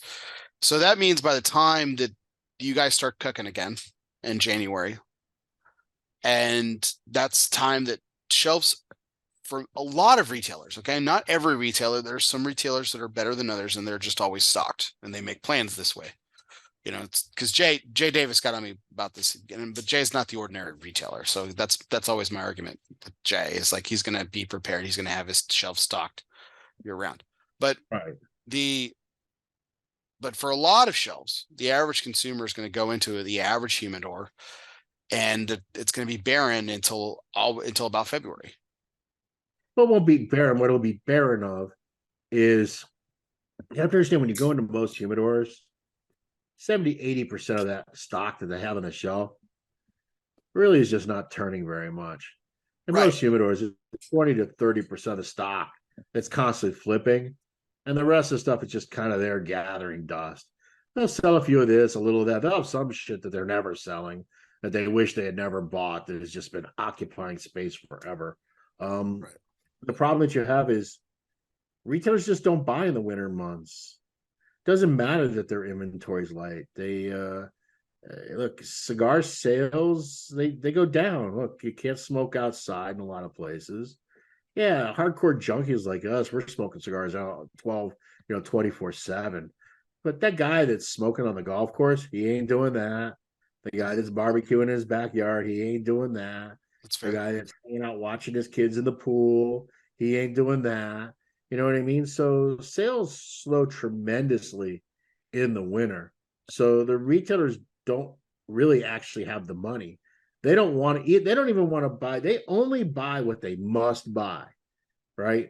It's because, my God, I have people that are asking me for red meat lovers. So therefore, I have to buy red meat lovers because I know as soon as it hits my shelves, it's going to sell really, really well. But they're very reluctant to buy really any serious inventory until spring is kind of broke. You know, when spring breaks and things that's start my to get point. normal. That's my point. Is that so what's going to happen is we're going to go into this trade show, and I think it's going to probably be one of the worst ever, because the bulk of our customers are going to come to the trade show when spring hasn't broke for many of them. I think part of the way, I mean, one of the benefits for us as a trade show is when we were doing it in the summertime, you were instantly able to ship if you were ready and you could collect cash. Right. It's going to be very hard to collect a lot of cash in March. It really is. And also, retailers are going to be very reluctant to commit even on future stuff because they haven't started to have cash roll in again. Right. So March is going to be kind of an ugly time for a trade show. Now, in the long run, the spring to spring schedule is the right way to go. March is a little too early. The year after is towards the tail end of April. That's much better. Right. Look, if I could pick the perfect date on the calendar would be May 15th. May 15th would be the absolute perfect ideal date. That would be when the retailers have already started to have 4 to 6 weeks of like, okay, they've had sales, they started to come back, things are good. You know what I mean? They start, their cash reserves are starting to build up again. And yet it also gives us 2 to 3 extra months to get new products out during the course of the remainder of the year before we end up in the dead of winter. I mean, you see it now. How many new products that were announced at the trade show really have been shipping October, November? Right. That's And then we're going again, to go into early December, right? And that's exactly. one of the reasons why I don't actually think we as manufacturers are going to have a lot of new stuff at the trade show. I could be wrong. I don't know what the other companies are doing. I think, yeah, I think you are wrong, Steve, just because again, the amount of new product that I saw, I think you were a huge exception to what I saw on the trade show floor this past year. Wow, we had a ton of new product this I year. know, that's what I'm saying. You're the exception.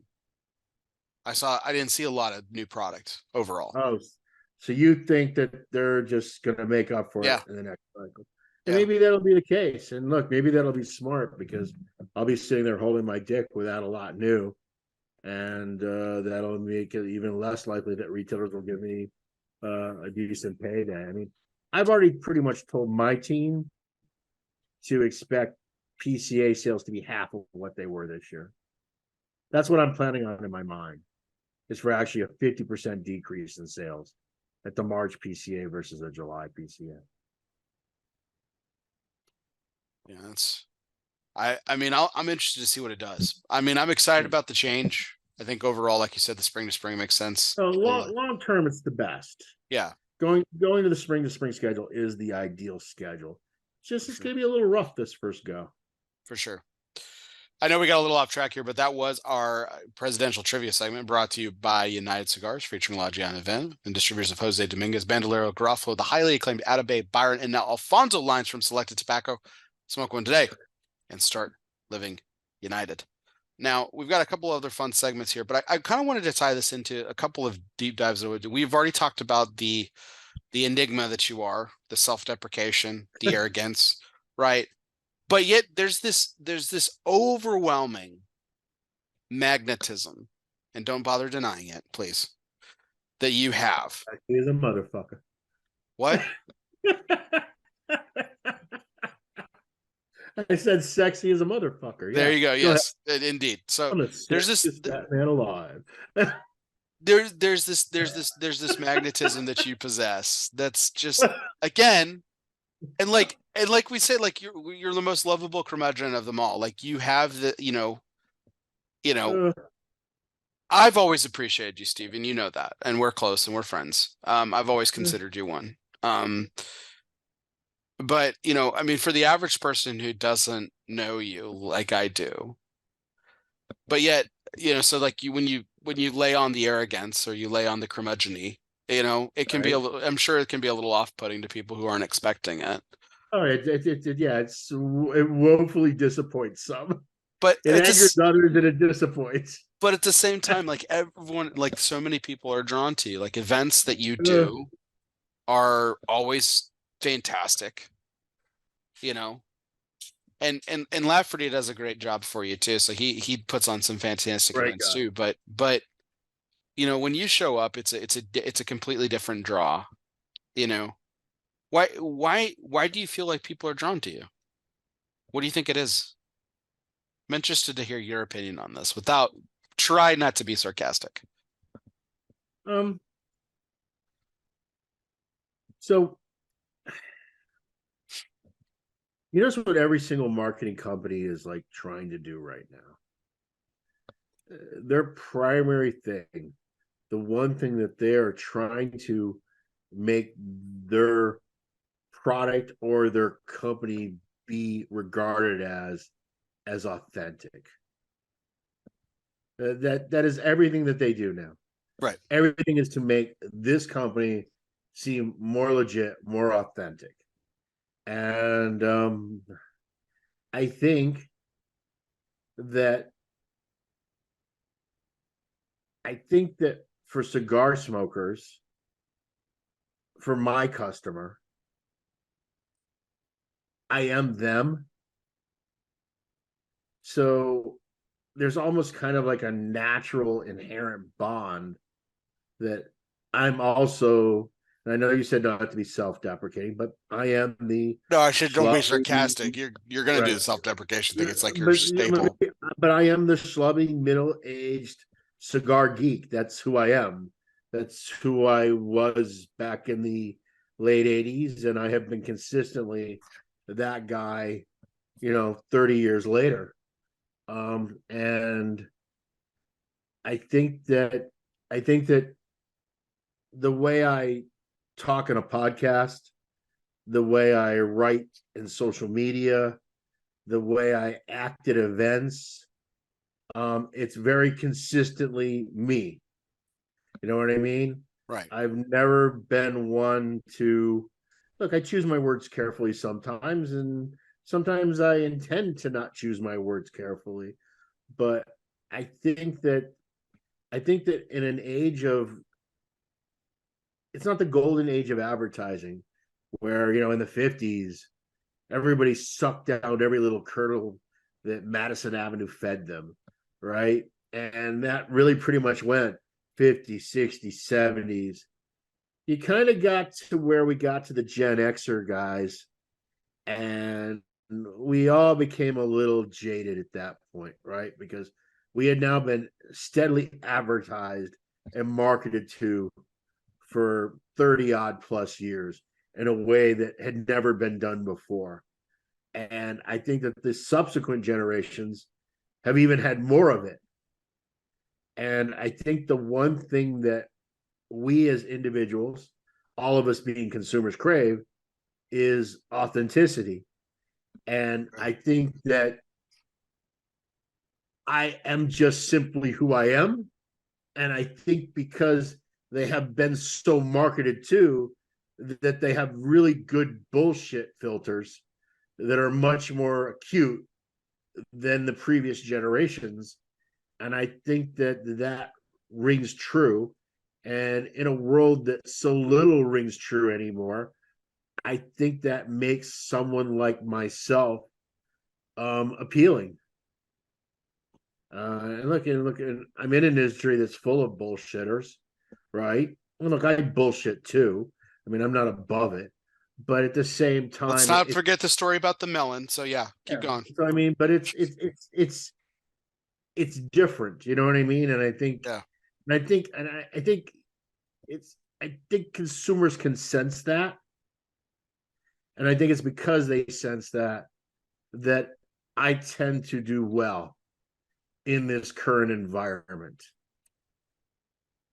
That's what I believe.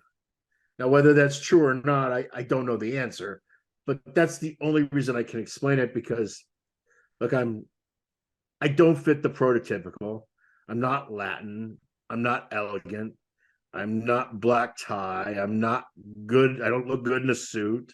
Um, my language, although I'm really I'm good at the English language, but I don't think anybody would accuse me of being a romantic speaker by any stretch of the imagination. Yeah, I mean, I don't really fit the mold, but I think it's okay as long as I don't fit the mold because I truly don't fit the mold versus me trying to not fit the mold. You know what I mean? Yeah. If I was trying to not fit the mold and that was my take on things, I think it would come off as disingenuous. And I think today's consumer, because of the amount of advertising and marketing they've had directed at them, they would quickly realize that it's really just disingenuous. So I think it's that kind of going back to it. I think it's that authenticity factor, for good, for bad, for whatever reason. For the people that it alienates, for the people that it endears, is one of the reasons why I tend to do well. Mm-hmm. I mean, I think that's fair. I think that's one thing that I know every time that I sit down with you, like I'm not going to get, despite the story about the melon, because I think it's still funny. I think like you said, there's this authentic self. I'm never going to get the bullshit. I'm going to get the straightforward answer from you always.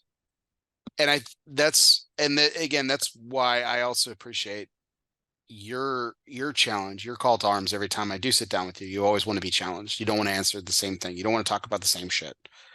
But on And the flip side of that, look, we've had a few retailers over the years that like, I cannot stand him. cannot stand Saka, and they'll never do business with us. And what I say is, fuck you. I don't care. I don't need your business. You know what I mean? And that's not the answer they want to hear. But I have this problem with a lot of the old guard retailers. They're so used to being pandered to and catered to, and they come from this old world thinking of the junkets. You know what I mean? And I consider many of them dinosaurs. And the fact that I say that out loud is just absolutely insulting to them. But the numbers are the numbers. The industry is moving in a certain way. There are retailers that are literally out there crushing right now. They're doing fantastic business. Okay. They just don't happen to be them. That's what I was going to say. I think that's they don't understand why they're not them. They can't grasp why they're not them. Well, okay. Well, every serious question I've levied to you tonight, you tie back to something. And this is something I was actually going to intend on asking you, and you've kind of teed me up really nicely here. You tie everything I've asked you. I mean, I've asked you some questions about your personality, and everything everything that I've asked you about your personality, and everything you tie back to marketing. So, is your authenticity? I don't want to use this word. It's going to sound negative, Steve, and I don't mean it that way. Okay. But in the spirit of authenticity is what I'm saying here. But is your authenticity a marketing ploy? Well, no, that's what makes it not a marketing ploy. What would make it a marketing ploy was if I'm pretending to be authentic, and what I'm saying to you is that today's consumer can look right through that. Mm-hmm. I think it's the fact that I am authentic that it becomes the marketing. Okay. You know what I mean? So does that mean? Yeah, go please. You can't fake. Well, millions of people try to, sure, and it lasts for a while, but eventually it wears thin. I mean, the veil can only last so long. I've been in the public eye now in some manner since the early 90s, right? I mean, I kind of am who I am, you know what I mean? I is what I is. There's not a whole lot of there's no way to dramatically change anything.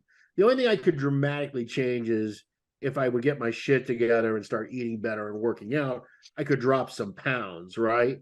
And probably my swagger would be a little better. But in the end, I can't, the spots are here. I am this leopard, right? Sure. I am the scorpion. It is my nature. That's not going to change. I can't be packaged, which is also one of the reasons why I'm a really difficult company to acquire.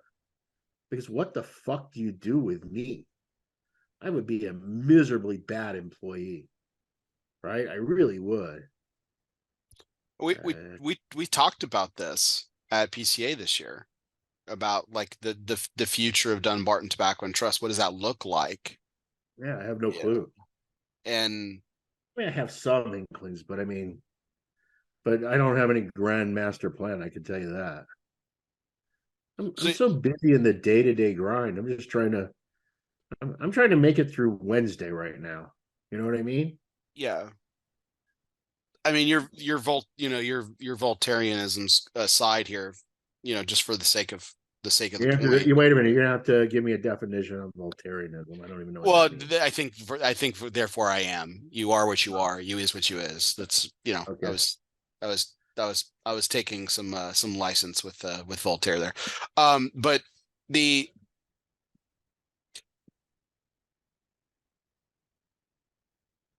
I mean, if I was to acquire Dunbarton Tobacco and Trust, yes, you might be a miserable employee, but you're also, and I'll ask this question and then I'll answer it too, because I have an answer for it. But I mean, do you consider yourself to be a marketing genius?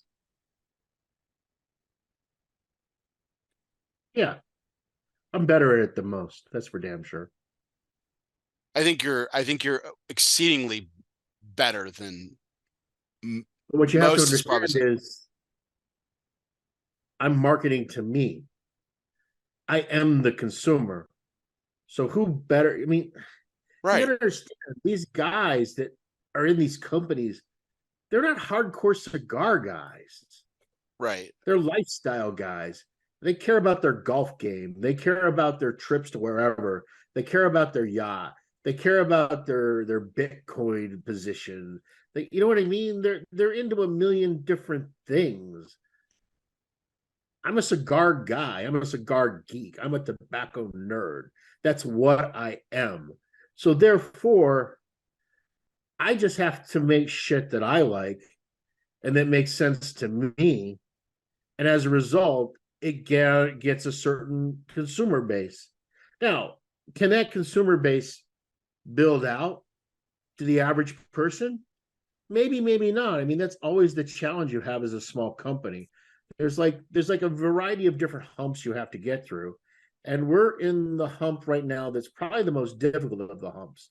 And that is going from being that really hot, uber sexy boutique craft company to start garnering a more mainstream consumer. Can you get some mainstream consumers that will never know who Steve Saka is or give a fuck about Dunbarton or give a damn about its pedigree, adopt the brand as part of their rotation? Well, and that's what I was saying. That is the stage of where we are as a company right now. So are you a detriment to that or are you an asset to that? Because that's my point is I think if I'm acquiring Dunbarton Tobacco and Trust, I'm absolutely dealing with the quote unquote headache that is you. Because like you said, you're a marketing genius, which I completely agree with. I think you're far better than most. I think you're probably the best in the industry. That's arguable. There's a couple others that I might put in your league. Yeah. But also you got to remember it's also marketing only gets you to a point of getting someone to try a product. Sure. But in the end, the product has to speak for itself. It has to be good. And it does. Right. So I mean, you have to still have a good product. Right. In the long run. You can't have a subpar product. You can market to a degree. Look, I'm not naming names. That's your job in the media to do. But we all know there are some companies that the best part of the company is the marketing. It's not the product, right? Yeah. I think in the case of Dunbarton, I think the product is really superior. I think it's really worthy. Yes. So I think that's the difference between you and Gurkha. There, I name names. All right. That's the difference between you and Gurkha, right? Is that the product and the marketing go hand in hand to like levy a superior experience to the consumer. Not only to the consumer, to your end customer too. The retailer gets a superior experience as well. If they let it. They're your partner to a degree. I mean, right. they don't own shares in your company, but they're necessary in the process. Right. And you could see it. You could see some of our retail partners. You see people like Smokin'. It's Summer of Saka, right? 6.5 foot Saka squatch he made. I mean, he spent the money on all that swag. He spent the money on that statue. He did not do that because he loves me. He didn't do that out of altruism. Okay. He did it because he knew that the customers would buy the product, right? I mean, same reason why Ronnie is so crazy on my product. He knows that if he convinces a customer to start smoking my product, there's a high likelihood that they're going to become very loyal to the brand and hopefully loyal to him and the service he provides his customers. Mm-hmm. The same reason why someone at Rockies, they make the little Glencairn glasses, right? I mean, think about this. I'm in a position right now where I have retailers making swag on my behalf. I'm not making the swag. I'm not even paying for the swag. They're actually making their own swag because they so believe in the brand. Okay. I mean, do you realize how crazy that is? Yeah. I mean, when you really stop and think about it, how many cigar companies out there have retailers that are making swag on their behalf? Now, sure, we can't count the big box guys because the big box guys, they make all sorts of really cheap, antsy swag and they just package it with whatever they're selling, right? They got a giant warehouse of Chinese crap and they got a giant warehouse of all these different brands and they use their Chinese crap with this brand, but it isn't the same as someone making a Don Derma hat. It isn't the same as someone making a special, Christmas ornament for the Christmas Saka Claus. It isn't the same as someone making a Sin Compromiso whiskey glass. You know what I mean? It's a much, much different situation than that. And they're not doing that out of the goodness of their heart. They're doing it because they see the value in the brand. They Right. see the value in the product. They see the value in the company. They see the fact that, oh, this is something that's really good. It's good for my store and it's good for my customers. And therefore, I want to do whatever I can do to help promote this. And that's a very enviable position to be in, because you really can't say it about many other companies. I don't even know if I can say it about any right now. I Well, mean, I could be wrong. if any retailers out there that love you want to make a Dunbarton Tobacco and Trust flannel, I'd be all about that. So There is a I, rule. There is a rule. I have to approve it. you're rocking a flannel right now. Why wouldn't you approve a Dunbarton Tobacco and Trust? Depends on the flannel. It's got to be nice. Like, Yeah. look, my friends at one company had the idea that they wanted to make Saka socks, and I put the kibosh on that. I didn't want Saka socks. Soccer squash for slippers would be fucking fun though. Not gonna lie. Uh, I'd rock the shit out of those, man. That'd be great. No, but just to kind of get back to this, I know it's like again, I I mean, think to say you don't market is a foolish thing to say out to say, because look, it's one thing to make look, in a perfect world, I'd be a billionaire and I wouldn't need people to buy my cigars. I could just go and afford to spend $4 million a year, $5 million a year to buy the tobaccos I want, to make the cigars for me to smoke and for my friends to smoke, and I wouldn't give a rat's ass, right? But I don't have that luxury. So really the way this works is I have to have the company and it has to be successful in order for me to have the cigars that I want to smoke. Really, the consumers are enabling my habit, is the way this works. Because if I was a billionaire, I'd stop this shit in a heartbeat. I just go to Nicaragua and make whatever the fuck I want and be done with it, and not have to worry about making a product, making a cigar, putting it in boxes, all the headaches, dealing with the retailers and trade shows and travel and yada yada yada. But that isn't the way this gig works. So I need the sales. They're essential to the lifeblood of the company. You can't make cigars in a vacuum, right? Mhm. So, I mean, it's essential to the company. So yes, you do need to have an element of marketing. We tend to do it a little different than most companies. I think we have our own approach to it, that in some ways there's parts of it that are conventional and there are parts of it that's unconventional. But look, a big part of the marketing that we do is very labor intensive. It's me. And it's not me just posting on social media. It's me interacting on social media, right? Me actually engaging in the conversations, Right. engaging in the jokes, engaging in the memes, engaging in the barbs, engaging in, a little bit of education squeezed in here and there. Like, some of the most educational posts I write these days are in Cigars Daily Nation. Hmm. Why? Because Cigars Daily Nation is a group that's full of a lot of newer consumers, and they need some guidance. You know what I mean? They're still learning. So you'll find, if you go to Cigars Daily Nation and you do the search bar in my name, you're going to find some pretty informative comments in there about tobacco and cigars and all of these issues that I don't write about on my Facebook timeline. I don't write about in the Saka Squatch group. You know what I mean? Because they don't need it. But so I think that's part of what makes the company a little different. But I've always liked to do that. That's what I was doing in the 90s when I started getting involved in, alt thought smoker cigars. It's part of my personality. So is it marketing or is it not marketing? I would be doing that regardless. You know what I mean? Sure.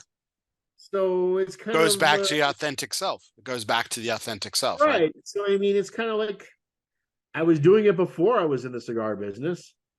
I did less of it when I was at Drew, but part of it while I was at Drew is social media wasn't as prevalent. And look, That's just time, though. and also it's also look, Jonathan and Marvin with the show ponies. What? So that actually kind of plays right into my next question. You spent significant time at Drew and also JR. Where do you think you learn? Okay, again, you're your authentic self. That you didn't have to learn. That's just you. Right. But where did you Yeah. learn? Where did you learn the most about Hmm. how to be successful in this business? Um, that's a good question.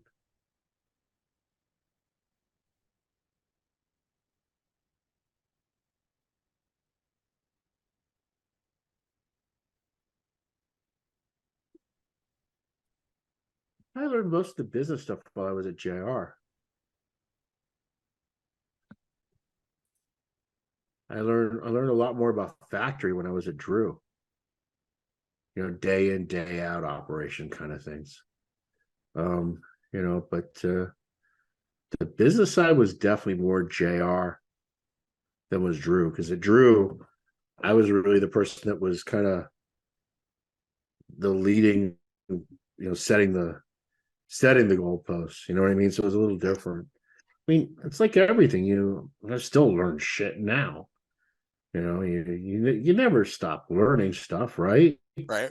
I mean, so I don't know that it's easy to pinpoint. Man, I've got my eyes are stinging. This cigar's killing me. Don't ever buy these. These are awful. There it is. Which one you Seriously, smoke? Which one my you eyes are smoking? Saka Khan or the Papa Saka? Chaka Khan, man. It's crazy. Smoke is so dense, man. It's killing me. Did you spend Ugh. a lot of time All with Lou right. Rothman on a day to day? Yeah. I mean, Lou was different. Lou was not the person that said, "Let me sit you down, young boy, and teach you, young Padawan, the ways of the." You know what I mean? No, it was much more a listening to him talk, seeing the decisions that he made, and occasionally asking questions like, "Why?" And that's really how you learned with Lou. It wasn't a direct kind of like mentorship kind of position. So, I mean, but if you pay attention, you always learn a lot when you pay attention, right? Doesn't matter where you are. I mean, the more you pay attention, the more you learn. So, I mean, it was a tremendous opportunity. I mean, at the time, the number one retailer of cigars. Mm-hmm. Uh, we would do those catalogs like every 8 weeks. We had in any given week, we had a dozen different deals running. You start to learn a lot about what makes a consumer jump and what makes a consumer not bite. You know what I mean? Right. I mean, there's that flurry, that level of activity, and that large of a customer base where you're directly retailing to that consumer. It's very educational. Right. Look, I mean, there's a lot of stuff that I learned there that I don't employ at all. I mean, because when I was at JR, the model was the discount model. The model was fast, fresh, and cheap. I mean, there's nothing about what I do now that fits in the cheap box, No. right? So you can't say I've embodied the Lou Rothman philosophy to the cigar industry. I haven't, but I learned a lot. And the other thing too is I also understand that I can't be the cheap guy. Well, it's I that could be. that it's that thing that's floating around social media quite a bit. It's like you can be two of these three things, but you can't be all three. And if you're Yeah, only one, you're going to be unsuccessful. It's fast, cheap, and good. Well, if you're yeah, cheap and fast, it's not going to be good. of And if course. you're fast and cheap, you know, if you're fast and cheap, it's not going to be good. If you're good and fast, Fast and good is expensive. yeah, it's not cheap, Yeah. you know, And cheap and good is not fast. and cheap and good is not fast. Yeah. Yeah. So what are you? Fast and I think good? another I think Not cheap? another I think another I think another advantage I have too is that quote, a jack of all trade is a master of none. It's Have you only heard part that of quote before? right, but it's not the But it's entire only part of the phrase. quote. It's only part of the phrase. It's Yeah. not the whole quote. It's the jack of all trades, the master of none, but better than the master of one Correct. is I'm paraphrasing it, but Hmm. being involved in all of these segments, you're garnering and you're learning about all of these different stages and all these different steps.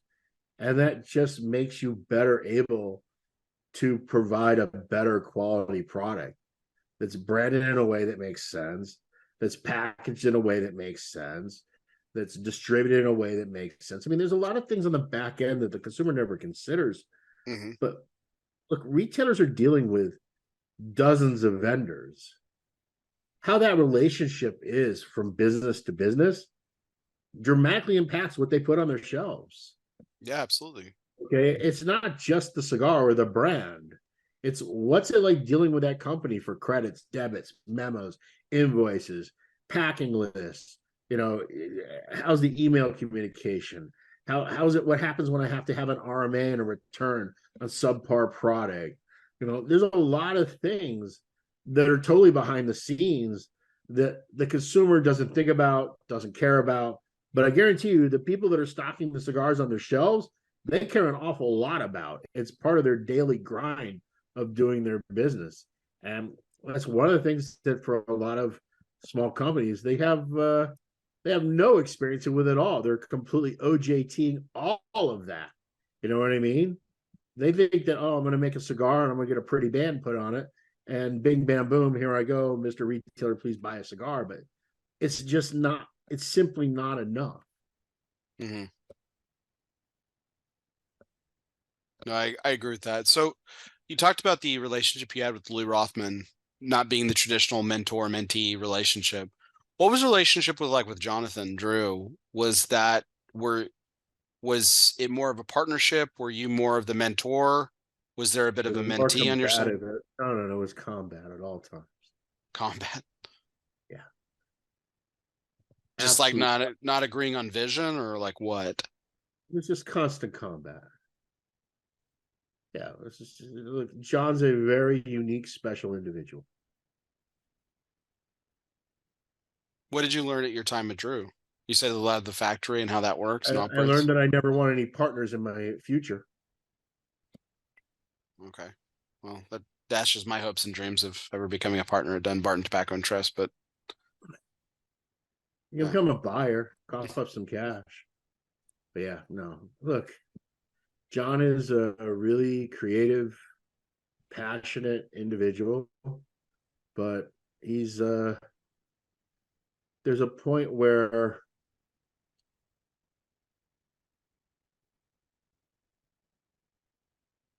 there's a level of being just an artist is not good for business. And John, in my opinion, left to his own devices, there would be no Drew estate.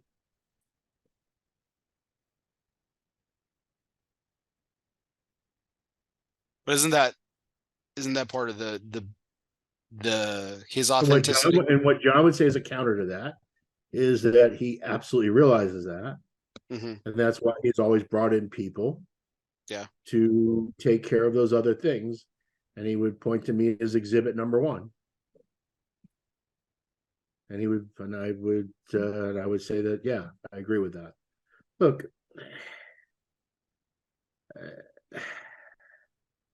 John is somebody that's truly different in our industry. He really is. Mm-hmm. I mean, he is. He's different. But John needs people around him to support him.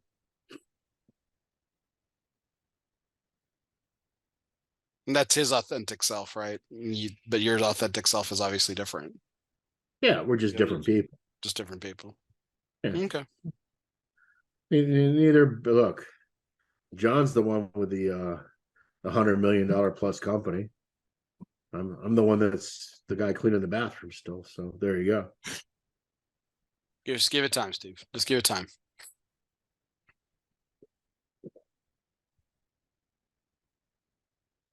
You don't pay Lafferty enough to clean the bathroom on occasion, at least? Can he not give you a reprieve? No, I gotta admit, I don't clean the bathroom. I'll clean the bathroom for a partnership stake. I'll do that, man.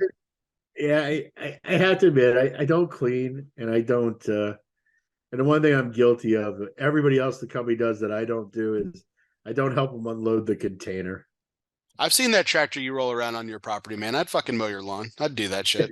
I don't even mow my own lawn anymore, dude. I'm so busy. I I actually can imagine. hired I actually hired a guy to mow the lawn. It's actually a moment of great shame. It hurt my Yankee pride that I'm gonna do it myself, damn it. And it just got to the point that I was like, eh, eh, I was traveling so much, I'd be home, and then I'd be like, it rained for 3 days, and he couldn't mow the lawn. Then I'd have to go away for 2 weeks, and it got to the point that sometimes the grass would be almost a foot high, and I'll be at seed, and I'd be like, okay. And that's And see, then in that's order to mow it, you'd have to like mow it 4 times to get it like taking off a couple inches at a time. And I finally like, okay, that's where Bear comes in, man. I could do that. I have to throw in the towel. I have to have someone come mow my lawn. Now the difference is I live in New Hampshire, Yeah, sure. so I there's live in no Texas. Guatemalan. There's no Guatemalans mowing your lawn in New Hampshire. Okay, so Yeah. it's to get your lawn mowed is it's not an inexpensive luxury. I can tell you that. We just have to arrange it. You play for, you get me the plane ticket up there. I mow the lawn, and then, and then that's my pay with, a cigar on the patio with the great Steve Saka. I'll take it. So, Yeah. uh, I tell you what, my next big chore is I gotta take off the front loader and mount the snowblower to the tractor. So that's on my task list for this week. I always dread that job every year. I keep thinking, man, I should just buy a separate tractor that I never have to take the snowblower off. But it's just too big of an extravagance. see, everybody buy more Dunbarton Tobacco and Trust, so Steve doesn't have to go through that painstaking tradition every year. Um, we're gonna skip ahead. We normally do this at the end of the show, but it's kind of relevant to what we've been talking about. So I want to bring in our next segment, which is of course the Dunbarton Tobacco and Trust curveball segment. Fastballs or curveballs, doesn't matter since the company's inception. Steve Saka, yes, this Steve Saka has been knocking them out of the park, much to his own chagrin and probably disagreement. 8 consecutive years. 8, count them up in the consensus top 3. Congratulations to our good friend, Mr. Steve Saka. You think this will be the year you think this will be the year I miss? No, 1,000% no. All my money, Steve, all my money on it that you make it again. See, this scares me. The fact that everyone is saying that means I won't.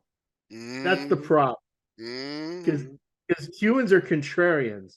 So what's going to end up happening is everyone's going to give me lower rankings just to prove that wrong.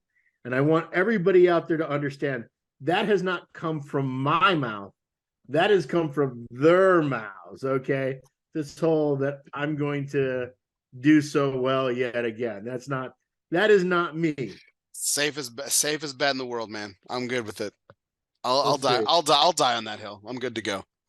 So Steve, part of the reason why, let me say this. I think part of the reason why is, and no offense to my competitors, there hasn't really been a lot of great, exciting stuff this year. That's what I was saying. Like, you were the exception at the trade show, man. That's what I'm there saying. Really has. There were some things I came out of the trade show like, oh, I can't wait to smoke that. Oh, that looks interesting. Look, I'm at the trade show. I'm in my own little hellhole, so I don't get the chance to like try all this stuff. But look, I get the buzz. I hear what's going on. No offense taken, in case you're wondering. I'm the one who puts you in the hellhole with the interviewing you, but that's fine. But I had like a dozen things on my like, oh, gotta try list kind of thing, right? The cigar geek in me, oh, I gotta try that, and I gotta try this. I personally found it an underwhelming year, personally. I really did. And there were some things that I thought were gonna be more than what to my palate. Okay. I don't know what the ratings are. The only ratings I ever see are the ones I get tagged in, right? So I have no idea what other cigars are like getting super high scores and what other cigars are the running. I only know what my own little stuff is going on. But there weren't a whole lot of standouts for me this year. There were a few, but there weren't as many as in a normal year. It seems as though this year,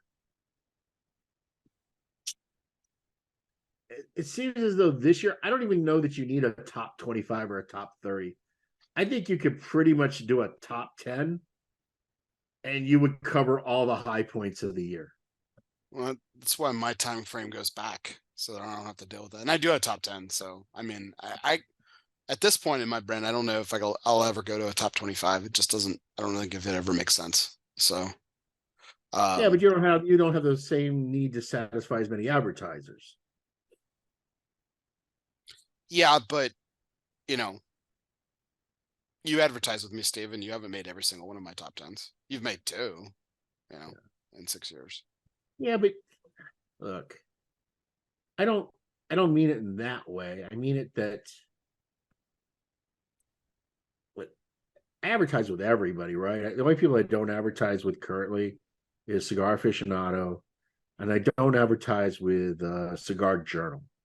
Now, I will start advertising with Cigar Journal because our international sales have gotten to a point that now those retailers, because for those consumers out there that don't know, Cigar Journal started off as European Cigar Journal, and it's a much more prevalent magazine in the international market than a lot of the others. And look, they do good work at Cigar Journal. So probably in 2024, I'll start with them. But look, I try to support most of the media sites. I don't do it because I think it's going to get me better ratings.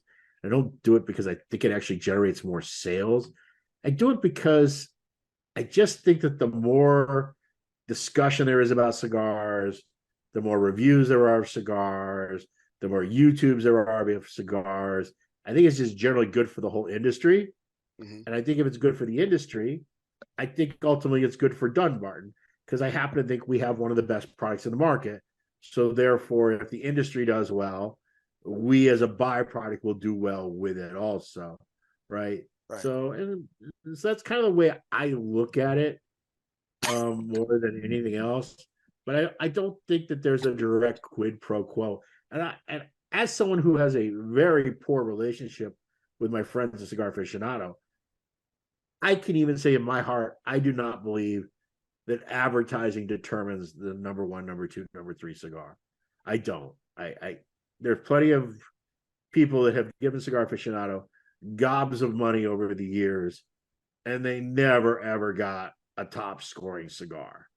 Now, you will not get a top scoring cigar if you're not an advertiser with them. That is true for the most part. They'll always sprinkle in one or two just to make the list seem legit. Okay, but I don't have a problem with that, right? I mean, look, I don't visit retail shops. I don't carry my cigars. Just that simple. I don't support those who don't support me. It's a So good principle. I don't begrudge any publication that does that. I don't think they have some sort of like obligatory duty to be fair and just. I just don't think that's the way it works. So on that note of just your time in history in the cigar industry, so here's the curveball question, Steve. You've been smoking cigars for a long time. You're a cigar geek. You've said it even on the show tonight. So you've smoked a lot of cigars, apart from all the Dunbarton Tobacco and Trust creations that you've created. So what's a cigar that you would want to try in all of your history of smoking? What's a cigar that you wish you could go back and recreate that isn't one of yours?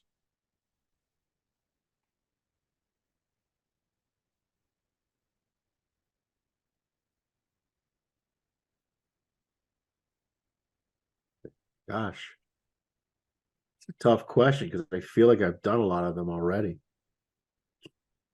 You know, Brulee Blue is a recreation of the way the Davidoff Habanos used to smoke to me, the Dom Perignons. And Brulee is a recreation of those Dominican cigars I used to smoke in my early years. And Mi Querida is a recreation of those cigars that I used to smoke from Estela Padron from the Villazon factory when he used to make Hoy de Monterey and Punch back in the early years when they were an independent company. So, I mean, I think I've covered a lot of those bases. I mean, I think the one cigar that I'd like to make, and this is really kind of funny. I don't have anything that smokes like one of those original Antaños, you know, back in like 1999, 2000, when Hoyt in Nicaragua first released the Antonio, 1970s. I mean, those were some unbelievable, beastly cigars. Right. I mean, they were so sharp. They were so nicotine heavy. I mean, they were crazy. I think that would be something that I'd like to do. You know, what's funny is I work with the factory that made those original cigars, and I was just about to say. but here's the thing: all the tobacco's become so much better over the years. I mean, part of making that style cigar is under fermented, almost raw. You know what I mean? Tobacco is, part of the way you achieve that kind of experience. And that's really hard because it's a pretty small window you have to operate under. It's a very hand to mouth kind of situation. So that makes it a really hard kind of product to make on a consistent basis. Well, you I mean, harnessed the Wisconsin Comstock, which is a very sharp tobacco, and made yeah, it.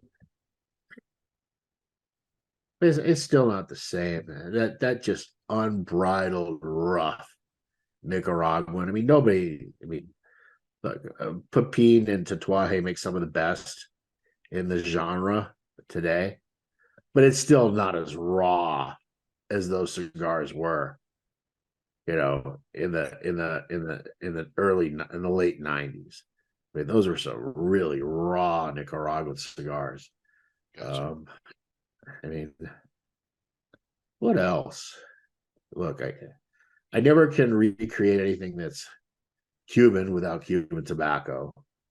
I mean, you can make Havana-esque, Cuban-esque. You can make some things that lean towards that kind of profile, but you can't really make anything that has that sweet, delicate, floral kind of aroma without that particular tobacco. So that would be, that would be something, but there's no future in that. I mean, the Cubans don't have enough cigars to make, they don't have enough tobacco to make Cuban cigars, right? So they're certainly not going to be selling any tobacco to anyone in the near future that's of any quality or grade that's even worth having. I mean, their production numbers have gotten so low that they have to jack the prices up so high to keep bringing in the dollars. So that's not really achievable. Yeah. I mean, there's some cigars that you say to yourself, like, I don't have anything that really parallels those classic Cameroon cigars of the 80s. I mean, the one that survived is the Don Carlos for Fuente, but those original H. Upmans, there was a point where H. Upmans were Cameroon wrapper, Right. and they were really exceptional cigars. And then during the cigar boom, they got forced to change to using Indonesian wrapper because it looked the same, but obviously it doesn't taste the same. But the way those original H. Upmans were, those were beautiful Dominican cigars. The problem that you have with that kind of cigar is I don't know that there's a consumer for it anymore. The mild guys have pretty much switched into all shade, Right. and anything that appears dark, everyone expects it to be much more fuller in body. Because even today, when you look at a cigar like a Sin Compromiso, which I would put like a Sin Compromiso number 5, I put it as a dead medium, right?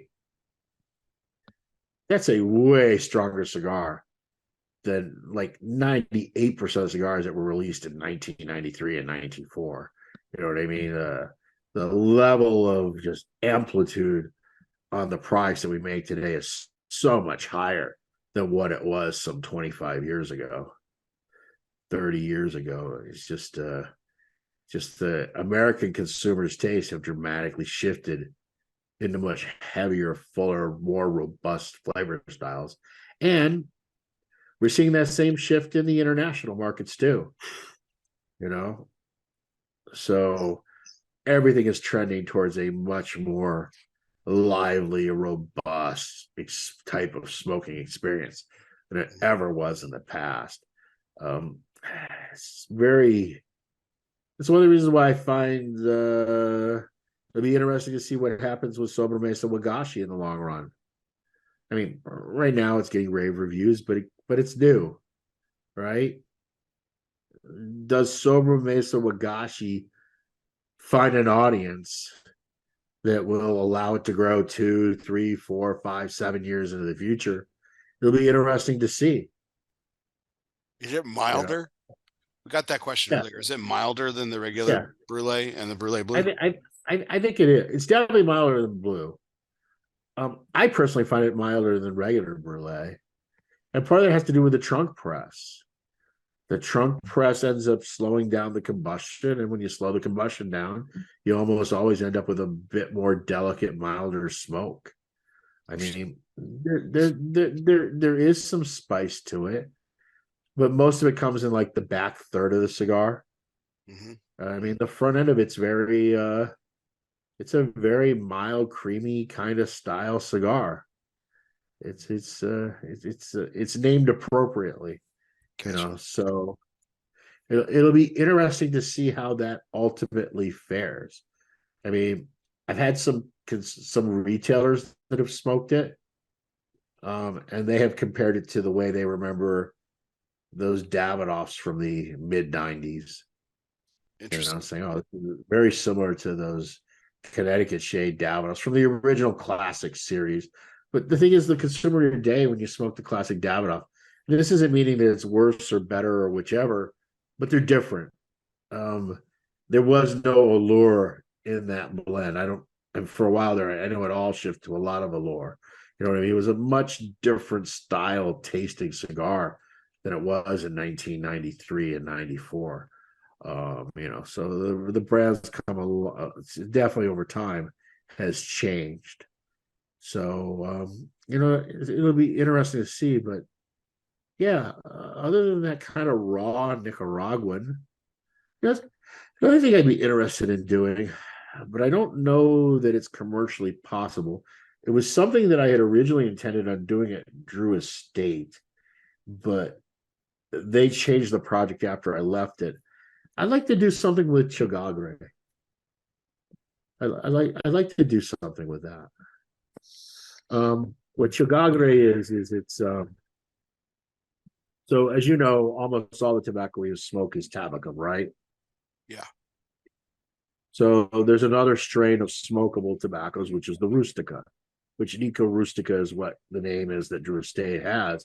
The original intent for Nico Rustica was for the blend to actually have Rustica tobacco in it. Right. Wild grown tobacco, correct. The wild grown tobacco. It's not intentionally cultivated. It could be cultivated, but the reason it isn't cultivated is there's no money in it for the farmer. The yield is really low, the weight is really low. There's just no profit in it. It's a really tough product. So you would have to pay someone an obscene amount of money to grow the Rustica that you would need to make the product.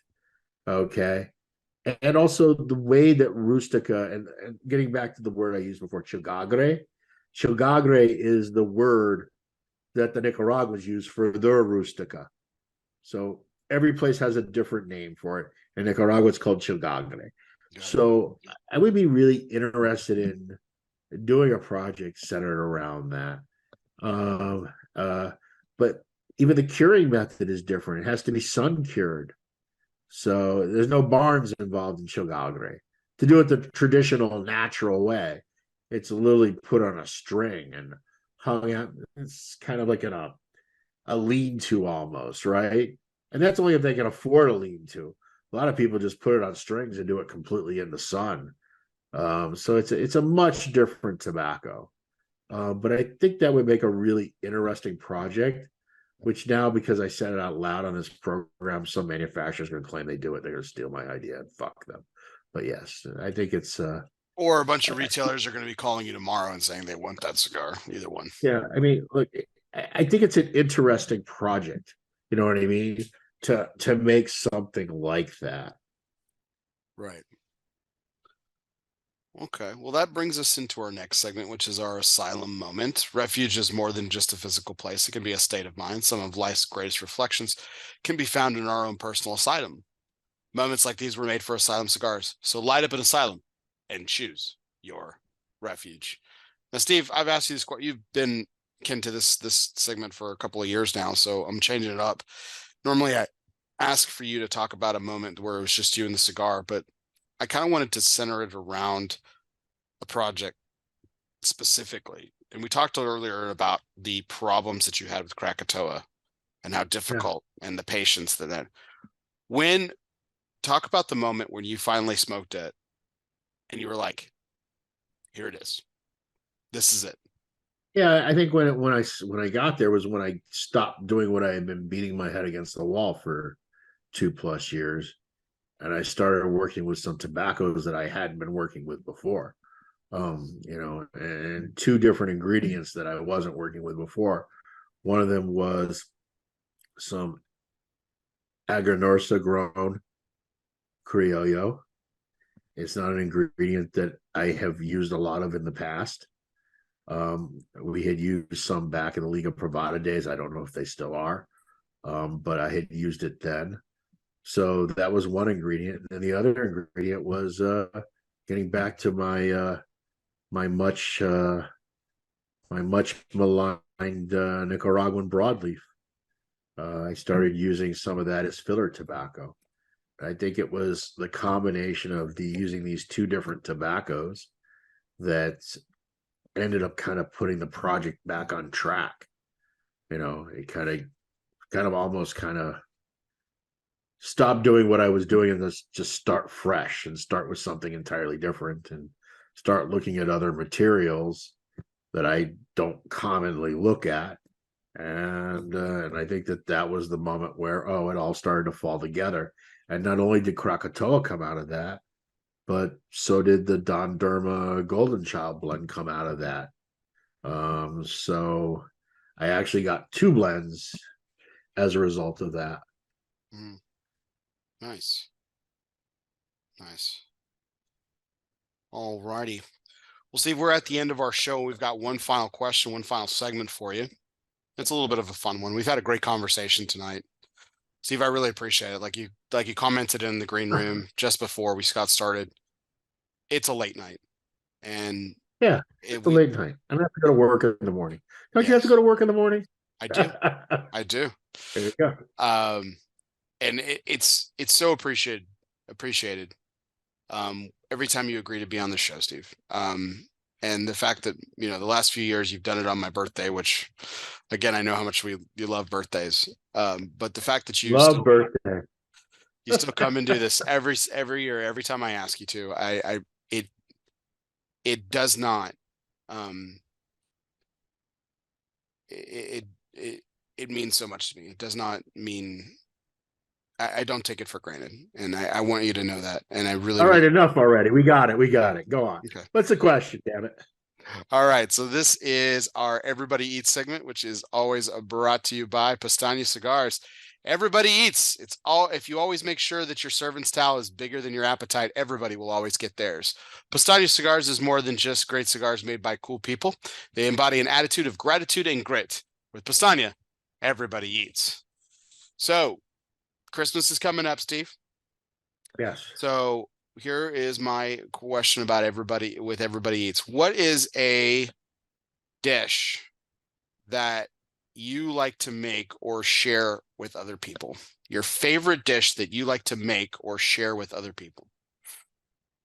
So it's actually not a really, I don't even know how to describe it. My mother made this dip called bumante. It uses this spice called bumante spice. It's like really just like a lot of sour cream, and you take corned beef and you slice it into really thin strips, almost like ribbons, and that gets mixed in, and then with a little bit of onion, and then with this spice called bumande spice, and what you do is you dip like a rye bull, the round bread. Mm-hmm. So you scoop out the bread bowl, and then you put the dip in it, and then you take all the bread that you scooped out and the lid that you cut off the bread, the top and the crust, and you cut that into little cubes, and then you dip it into this dip, and it's just fat boy paradise. It really is. There's something about that spice and that dip. It's really gross when you think about it, right? It's sour cream and corned beef and onion and this like weird spice. Doesn't sound gross at all. What's Boumonde spice like? How can you describe it? Is it earthy? Is it sweet? Is it spicy? Is it? It's kind of this weird savory kind of. I'm actually going to look it up on Google right now, so I don't even know if I know how to spell it properly, because it's really a combination of stuff. So let me see what it says. Spice Island. So what is it? So according to Spice Islands, Boumonde, a perfect balance of celery, onion, and salt with a touch of sweetness. It's meant for savory dishes and a rub for roasted meats. And there's just something about it that's just a really great taste that I associate with the Christmas table. Because what we do as a family, so we have our like official Christmas dinner on Christmas Eve. That's the fancy sit down dinner. We have that big dinner, and then we go to church on Christmas Eve for the Christmas Eve service after the dinner. And normally that's like rack of lamb or a rib roast, a prime rib. It's kind of typically what that meal is. And then on Christmas Day, what we do is we just do an entire table of just charcuterie and appetizers and seafood, mostly shrimp and like lobster. You know what I mean? That's just so it's just there to pick at all day long. You know what I mean? Mm-hmm. And that's what we do on Christmas Day. So there's no formal Christmas Day meal. There's just this like big buffet of stuffed mushrooms and the boumonde and charcuterie and the seafood and a few other little. Every year my wife will add one or two little like new things that we've never had before to the table that are a little bit experimental. So, but yeah. Nice. So yeah, That sounds fantastic. Boumonde. Boumonde. And that's for people out there spelling it. It's Beau, Monde, Monde. So it's two words, Boumonde spice. Good stuff. Check it out. Spice World has it. So fantastic. Well, Steve, thank you so much once again for the opportunity to sit down with me tonight. And I really do appreciate it. Just one last touching moment that I'll share with you. It really meant the world to me this year at the PCA trade show where I sat down with you. I did our fun interview that we always do the last day. And I gave you an award this year. Yes, the number one most watched program, I believe. Yes, that's correct.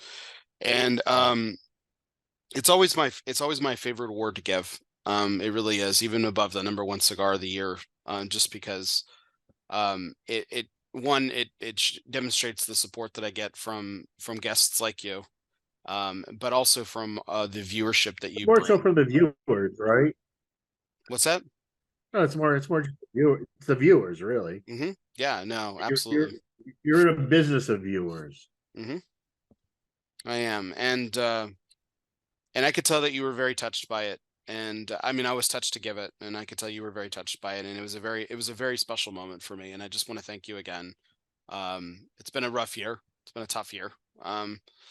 But ultimately, that moment was very beautiful, and it meant a lot to me. So thank you very much for your friendship, support, and for everything. So thank you.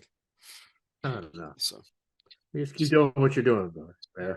That's the plan, sir. That is the plan. So for everybody out there, we do appreciate all those likes, shares, and comments. Keep them coming. We've had a fantastic audience tonight, Steve. Yes. Even though it is in the wee hours of the morning. Change the way you do that. If we don't learn anything from these YouTubers, you got to ask for that like, share, follow. That's coming. Like in the first, like right in the beginning. That's true. You got to guilt them into that.